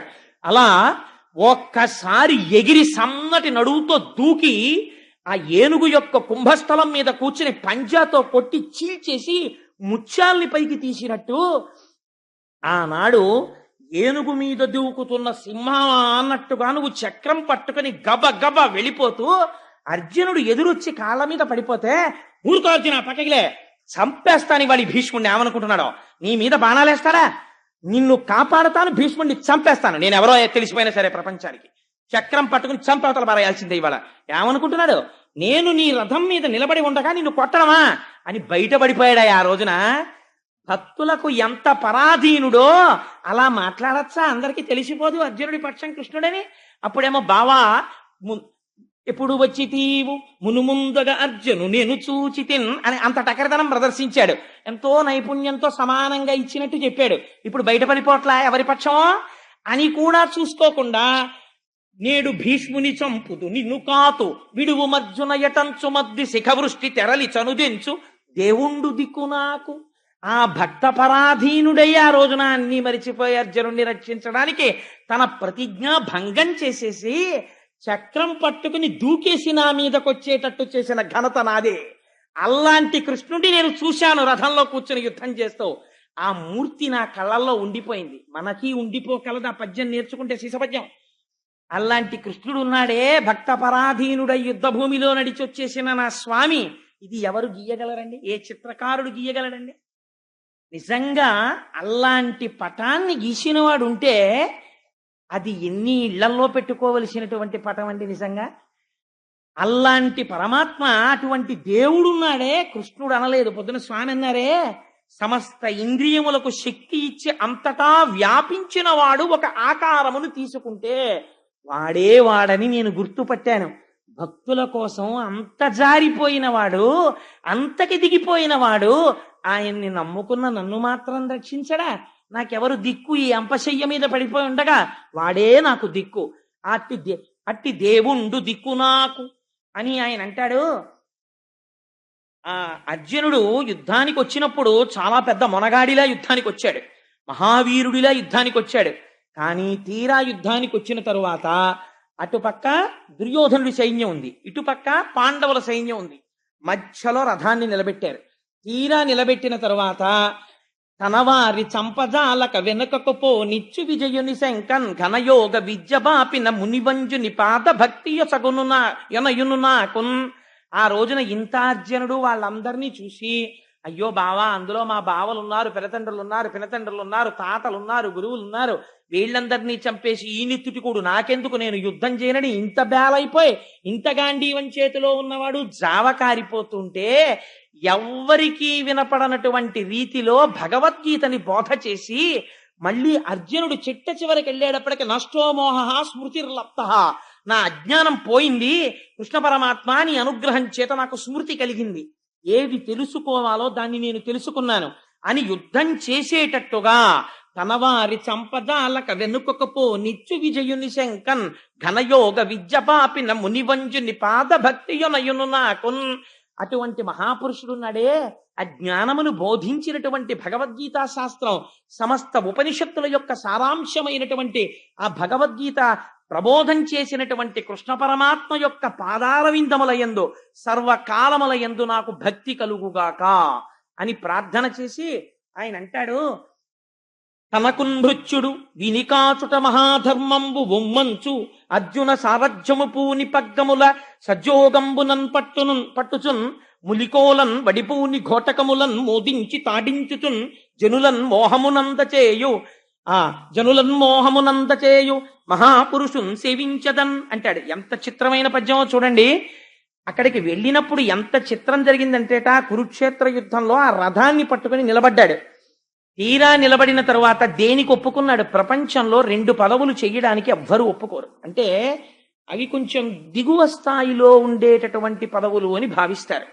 కానీ వాటికి ఉండే గౌరవం వాటికి ఉంది. ఒకటి, ఎవ్వరూ కూడా తక్కువ పోస్టుగా భావించేది మెసెంజర్. మెసెంజర్ అంటే ఒక చోటు నుంచి ఫైల్ని ఇంకో చోటికి, లేకపోతే ఒక వార్తని ఒక చోటు నుంచి ఇంకో చోటికి పట్టుకెళ్లేవాడిని మెసెంజర్ అని పిలుస్తాం. కాబట్టి ఆ ఉద్యోగం ఎవరు ఒప్పుకోరు. రెండోది డ్రైవర్. దానికి వేళ ఉండదు, పాలుండదు. ఆఫీసర్ గారికి ఎప్పుడు పని తగిలితే అప్పుడే అంతసేపు తిప్పవలసిందే. ఇవాళ సాయంకాలం కొంచెం ఇంటికి వచ్చేస్తారా అండి, శ్రావణ శుక్రవారం అని భార్య ఉందనుకోండి, నా చేతిలో ఏముంది, ఆయన ఎక్కడికి వెళ్తాడో ఇన్స్పెక్షన్కి అంటాడు. పాపం డ్రైవర్ గారి చేతిలో ఏముంటుంది. అందుకని 2 పోస్టులు చాలా క్లేశంతో కూడుకున్నవి. ఈ 2 చేయడానికి అంత తొందరగా ఒప్పుకోరు. కానీ ఈ 2 చేసి ఈ రెండింటినీ కూడా తనకి విరుగులుగా పెట్టుకున్నాడు స్వామి. ఏమిటవి? ఒకటి పార్థ సారథి, నేను గుర్రాలు నడిపానయా అని పోస్టు పెట్టుకున్నాడు. రెండవది పాండవ దూత, నేను వాళ్ళకి రాయబారిగా వెళ్ళాను అని చెప్పి ఒక పెద్ద బిరుదు ఒకటి తగిలించుకున్నాడు. అటువంటి పరమాత్మ ఈ 2 పదవులు చెయ్యడంలో ఎలా చేశాడో చెప్తున్నారు ఈ పద్యంలో భీష్మాచార్యుల వారు. ఆ మధ్యలో రథాన్ని నిలబెట్టి ఆ చేతిలో పగ్గాలు పట్టుకుని మునికోలన్ వడిబూని ఘోటకములన్ మోదించి తాడించుచున్. ఆ రథాన్ని నడపడానికి ఒక గమ్మత్తు ఉంటుందండి. మామూలుగా బస్సు నడపడం వేరు. బాగా చీకటి వేళ ఒక రాత్రి 9 గంటలకో 10 గంటలకో బయలుదేరిన బస్సు మరునాడు తెల్లవారకట్ట డెస్టినేషన్కి చేరేటట్టుగా వెళ్లే బస్సులు ఉంటాయి, ఎక్స్ప్రెస్ బస్సులు, లగ్జరీ బస్సెస్ను. అలాంటి బస్సుని నడిపేటటువంటి డ్రైవర్కు ఉండవలసిన సమర్థత వేరు. ఎందుకో తెలుసా అండి, నేను ఒకసారి అనుభవించాను నా జీవితంలో. ఒకసారి తెల్లవారుజామున 3 గంటల వేళ విశాఖపట్నం వెడుతుంటే ఆ బస్సు డ్రైవర్కి మంచి వేసవికాలం, పాపం ఆయన కూడా మనుష్యుడే కదా, పునుకొచ్చేసి కళ్ళు మూతలు పడిపోయి ఆ స్టీరింగ్ అలాగే పట్టుకుని ఉండిపోతుంటే ఆ బస్సు మెల్లగా రోడ్డు సైడ్కి వెళ్ళిపోయిన తర్వాత ఇటుపక్క కూర్చున్న ఆయన అరిచాడు, ఓయ్ బస్సు వెళ్ళిపోతాను. అతను కంగారు పడిపోయాడు. 70 కిలోమీటర్ల వేగంతో వెళ్ళిపోతున్న బస్సు రోడ్డు కిందకి దిగిపోయి ఒక పెద్ద మామిడి చెట్టు, ఇంత మాను లేకపోతే ఒక పెద్ద చెరువులోకి వెళ్ళిపోయి, ఆ రోజే వెళ్ళిపోవాలి మేమందరం, ఆ మానుకి గుద్దుకుని బస్సు ఆగిపోయింది. విచిత్రం ఏమిటో తెలుసా అండి, ఈశ్వరుడి రక్షణ ఎలా ఉంటుంది అన్నదానికి చెప్తాను మీకు. అప్పటిదాకా ఇలా కూర్చున్నాను నేను బస్సులో. నాకు ఈ ఈశ్వరుడు బాగా పొడుగైన కాళ్ళు ఇచ్చాడు, కొంగకిచ్చినట్టు. అందుకని నాకు బస్సు ఎక్కితే కాళ్ళతో పెద్ద సమస్య. ఇవి వాటి మధ్యలో ఇరకవు, మోకాళ్ళు నొప్పి. అందుకని ఏం చెయ్యాలో అర్థం కాక, రాత్రి కదా అందరూనేమో హాయిగా పొట్టికాళ్ళ వాళ్ళు పడుకుంటారు ఆ కాళ్ళు ముంజెట్టుకుని. నాకు ఆ ప్రాప్తం లేదు. ఏం చెయ్యాలో అర్థం కాక ఈ 2 కాళ్ళు పైకెత్తి మోకాళ్ళు ఎదుటి కుర్చీకి పెట్టుకుని ఇలా వెనక్కి పడుకున్నాను. పడుకోవడంలో 70 కిలోమీటర్ల వేగంలో వెళ్ళిపోతున్న బస్సు మామిడి చెట్టుని ఢీ కొడితే నేను ఒక్కడిని మాత్రం ఈ మోకాళ్ళు అడ్డుండడంలో ఇలా ముందుకొచ్చి వెనక్కి వెళ్ళిపోయాను. మిగిలిన వాళ్ళు అందరూ స్పృహ తప్పిపోయారు, నా భార్యతో సహా అందరూ నేను ఒక్కడినే. ఆ రోజు బస్సులో తెలుగులో ఉన్నవాడిని. ఎంత భయంకరమైన పరిస్థితితో చూడండి. పెద్ద చప్పుడుతో బస్సు ఆగిపోయింది. నాకు ఒక రకమైన వెర్రిలో వచ్చేసింది. లేచి చూసేటప్పటికి ఎక్కడ చూసిన రక్తమే బస్సు నిండా. అందరూ పడిపోయినారు, ఎవ్వరు లేరు, నేను ఒక్కడినే నిలబడి ఉన్నాను బస్సులో. ఏమైంది అని అరిస్తే ఒక్కొక్కళ్ళకి తెలివి వచ్చింది. దిగితే నాతో పాటు మా మేనల్లుడు వస్తున్నాడు, వాడికి కాలు విరిగిపోయింది ఆ బస్సు కొట్టేసుకుని. ఇలాగా దెబ్బలు తగిలి స్పృహ తప్పిపోయారు, చెట్ల కింద పడుకోబెట్టారు. సరే, వైజాగ్లో పెట్రోలింగ్ వ్యాన్స్ వచ్చి తీసుకెళ్ళాయి. మా మేనల్లుడికి కట్టించడానికి నేను వైజాగ్ హాస్పిటల్కి వెళ్ళేటప్పటికి పరిస్థితి ఏమిటో తెలుసా అండి, చాలా మందికి ఇక్కడ పళ్ళు ఇక్కడికి వచ్చాయి. ఇలా కొట్టుకోవడంలో ముందు కుర్చీలకి ఈ పళ్ళు వెళ్ళి ఇలా కొట్టుకోవడంలో ఈ పళ్ళు ఒక్కసారి దెబ్బ కొట్టి ఇక్కడ పళ్ళన్నీ ఇక్కడికి వచ్చేసేలాగా. వాళ్ళందరికీ ఒకే ఆపరేషన్, ఇక్కడ వరకు కోసేసి ఆ పళ్ళు పీకుతున్నారు. ఆ రోజు రక్షించిన వాడు ఎవరండి? పరమాత్మ. డ్రైవర్ అంటే అంత సామాన్యం కాదు. ఒక రాత్రి అయ్యేటప్పటికీ మనం హాయిగా టిఫినో భోజనమో చేసేసి బస్సు ఎక్కేసి అంతే కునికేయడం మొదలెడతాం. కొనకని వాడు అందులో ఆయన ఒక్కడే ఉంటాడు. ఆయన కూడా దిక్కుమాలి, వీళ్ళందరూ హాయిగా పడుకున్నారని ఆయన కూడా కొంచెం ఇలా కునికాడు అనుకోండి, అయిపోయామే. అంతవరకు ఎందుకంటే ఒక బ్రేక్ కొట్టాడు అనుకోండి, ఎంతమందికి ఫ్రాక్చర్లు అయిపోతాయో. రాత్రి 10 గంటల నుంచి తెల్లవారుజామున 6 అయినా 7 అయినా 10 అయినా నిద్రపోతుంటాడు ఒక్కొక్కడు. వాడికి దెబ్బ తగలకుండా బ్రేక్ వేయకుండా అంత జాగ్రత్తగా కొంచెం ఎక్కువసేపు హారన్ కొడితే, ఏటా బాబా హారన్ తినేస్తున్నావు అంటారు. కొంచెం పాటలు ఎట్టుకున్నాడు అనుకోండి, ఆ పాటలు ఏమిటాయా అంటారు. అలా జాగ్రత్తగా ఆ బస్సు మీదే దృష్టి పెట్టుకుని నడపాలి. రథం లోపల ఉన్న వాళ్ళ క్షేమం అంతా ఎవరి మీద ఉంటుందో తెలుసా అండి? రథం నడిపేవాడి మీద ఆధారపడి ఉంటుంది. వాడికి కనురెప్ప పడింది అనుకోండి, ఇందులో ఉన్న వాళ్ళు ఎంతంత గొప్పవాళ్ళైనా సరే పార్థివ శరీరాలు మాత్రమే మిగులుతాయి మర్నాటికి. అలా అంత జాగ్రత్తగా నడపాలి. అందుకే పోతన గారు ఎటువంటి అనువాదం అండి. తనకు భృత్యుడు, అయ్యయ్యో వీడు నా భృత్యుడు, నా సేవకుడు, నన్ను నమ్ముకున్నాడు. ఆయనేమో చూసిన వాళ్ళు ఏమనుకుంటారు, అర్జునుడు చాలా గొప్పవాడు, రథి, సారథి తక్కువ వాడు అనుకుంటున్నాడు. వ్యాసుడు అసలు నిజం చెప్పేస్తున్నాడు. లోపల వాణ్ణి రక్షించడానికి ఈయన పదవిలోకి వచ్చాడు. తనకు భృత్యుడు వినికాచుట మహాధర్మంబు, వీడిని రక్షించాలి, అందుకుని నేను సారథిగా ఉండాలి, లేకపోతే వీడు ఎవరి మీద గడిపోతాడో ప్రమాదం. అందుకని వీడిని రక్షించుకోవడానికి నేను ఉండాలి సారథిగా. వినికాచుట మహాధర్మంబు ఒమ్మంచు అర్జున సారథ్యము పూని. ఎంత దారుణమైన పదం అండి. అర్జునుడి యొక్క సారథ్యం పూని ఆ రథాన్ని నడపడంలో ఉంది చాకచక్యం అంతా. కర్ణుడు వేసిన బాణానికి అర్జునుడి రథం ఎప్పుడో ఎగిరిపోయేది. పరమాత్మ భూమిలోకి కుంగిపోయేటట్టు చేశారు కాబట్టి దక్కింది రథం. తనకున్ భృత్యుడు వినికాచుట మహాధర్మంబు ఒమ్మంచు అర్జున సారథ్యము పూని పగ్గముల సజ్జోగంబునన్ పట్టుచున్ మునికోలన్ వడిబూని ఘోటకములన్ మోదించి తాడించుచున్. ఆ గుర్రాల్ని ఇష్టం వచ్చినట్టు కొట్టేశారనుకోండి, కంగారు పడిపోయి కనురెప్పల పైకి ఒకడు ఆగ్నేయాస్త్రం వేసేస్తాడు, ఎక్కడో మంటలు చిమ్ముతూ పైకి లేచిపోతున్నాయి. వెనకాల ఉన్నవాడు సామాన్యమైన వాడు ఏంటంటే, అర్జునుడు ఒక్కొక్క అస్త్రం ప్రయోగించాడంటే ప్రతిద్వందులు ఎటువంటి వాళ్ళు ఉంటారు, అటువంటి వాళ్ళు చేసుకుంటుంటారు యుద్ధం. ఏదో టీవీ చూస్తూ ఉండిపోయినట్టు నోరు ఎళ్ళబెట్టుకుని వాడేసే బాణాల వంక ఈయనేసే బాణాల వంక అలా చూస్తూ ఆకాశం వంక చూస్తూ కూర్చున్నాడు అనుకోండి, భలే ఉన్నాయరా కొట్టుకుంటున్నాయని. ఈలోగా వాడెవడో బాణం తన గుండెల మీదకో గుర్రాల మీదకో లోపల ఉన్న రథి మీదకో వేస్తాడు. అన్ని ఆకర్షణీయమైన సన్నివేశములు, అటువంటి అస్త్రములు, ప్రయోగాలు, ఉపసంహారాలు జరిగిపోతుంటే తన దృష్టి మాత్రం వెనకాతల ఉన్నటువంటి రథిని రక్షించుకోవడం మీదే ఉండాలి. ఒకవేళ ఇలా ముందుకుంటాడు కానీ ఇలా చూసుకుంటూనే ఉండాలి. రథి అలిసిపోయాడు అనుకోండి, సారథికి ఒక స్వాతంత్రం ఉంటుంది. రథి అలిసిపోతే రథాన్ని జాగ్రత్తగా యుద్ధభూమిలోంచి తప్పించి తీసుకెళ్ళిపోవాలి, ఎవరికి దొరకకుండా తీసుకెళ్లిపోయి. అందుకే చేతక్ అని బజాజ్ కంపెనీ వాళ్ళు అడాప్ట్ చేసుకున్నారు. రాణా ప్రతాప్ సింగ్ యుద్ధంలో పడిపోతే ఆ గుర్రం శత్రువులకి దొరకకుండా రాణా ప్రతాప్ సింగ్ ని తీసుకుని కోటకు వచ్చేసింది. ఆయన పెట్ హార్స్ పేరు చేతక్, అందుకనే ఆ స్కూటర్ కి చేతక్ అన్న పేరు వాళ్ళు అడాప్ట్ చేసుకున్నారు. అంత తెలివైన వాడై ఉండాలి సారథి, ఉండి వెనకాతల రథిని రక్షించుకునేవాడై ఉండాలి. అందు ఘోటకములను మోదించి తాడించుతు దానికి అవసరమైనట్టుగా గుర్రాల్ని కొడుతుండాలి, రథాన్ని తిప్పుతుండాలి. ఇది నిజ జీవితంలో కూడా ఆయన సారథిగా మనం పెట్టేసుకున్నాం అనుకోండి, మన ఇంద్రియాలని ఎప్పుడు ఎలా వాడాలో అలా ఆయన వాడేటట్టు చేస్తాడు, ఆయన నియంత్రిస్తాడు, ఆయన నడిపిస్తాడు. ఎప్పుడు విజయమే. ఎందుకని సారథి ఆయన ఉన్నాడు. ఘోటకములను మోదించి తాడించుతున్ ఏం చేస్తున్నట్ట, ఒక గొప్ప పని చేస్తున్నట్టు ఇవాళ సారథిగా ఉండి ఎదురుగుండా ఉన్న వాళ్ళందరూ కూడా ఆయన్ని చూసి సమ్మోహపడిపోతున్నట్ట. అమ్మో ఎంత బాగున్నాడో చూడు, అసలు ఆ సారథి చూడు ఎంత అందంగా ఉన్నాడో, ఎంత అందంగా. కృష్ణుడు అంటే మాటలు ఏంటంటే గోపికలు అన్నారు, నల్లనివాడు మేలి చిరునవ్వులవాడు, ఎలాగో వచ్చేస్తుంది కదా రాసక్రీడ అక్కడ విందురుగాని రాసలీలలో. అందుకని ఆయన్ని చూసి సమ్మోహపడిపోతున్నట్ట. అటువంటి రూపం చూపించి శత్రువుల్ని కూడా వంచేశాడు. అటువంటి స్వామి ఉన్నాడే, అర్జునుడు రక్షింపబడ్డాడంటే ఆయనే కారణం. అటువంటి వాడు నా హృదయమునందు నిలబడుగాక. ఈ భక్తిలోంచి ఒక్కసారి దూకేశాడు జ్ఞానంలో. ఎంత గొప్ప మాట చెప్పాడో చూడండి. ఇదే ఆఖరు పద్యం భీష్ముడిది.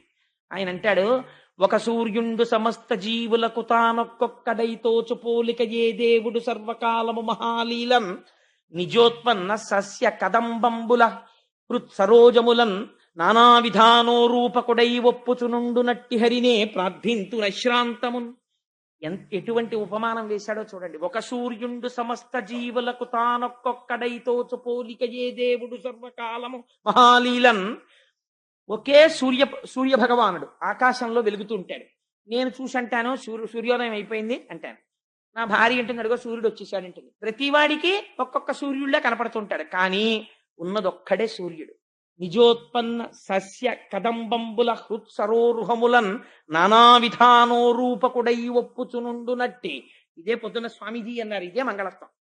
అనేకములుగా కనపడుతుంటాడు, కానీ ఉన్నది మాత్రం ఒక్కటే పదార్థం.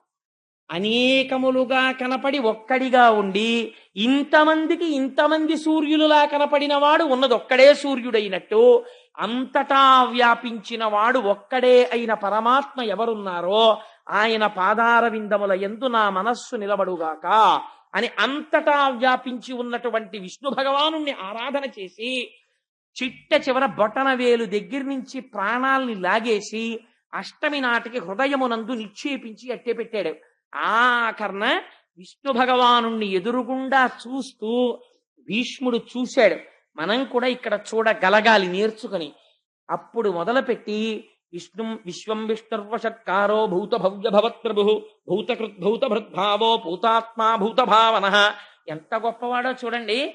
అప్పుడు ఆ పంజరం మీద పడుకొని అప్పటికి ఎన్నాళ్ళైపోయిందో ఆ దేహం మాత్రమే మిగిలింది.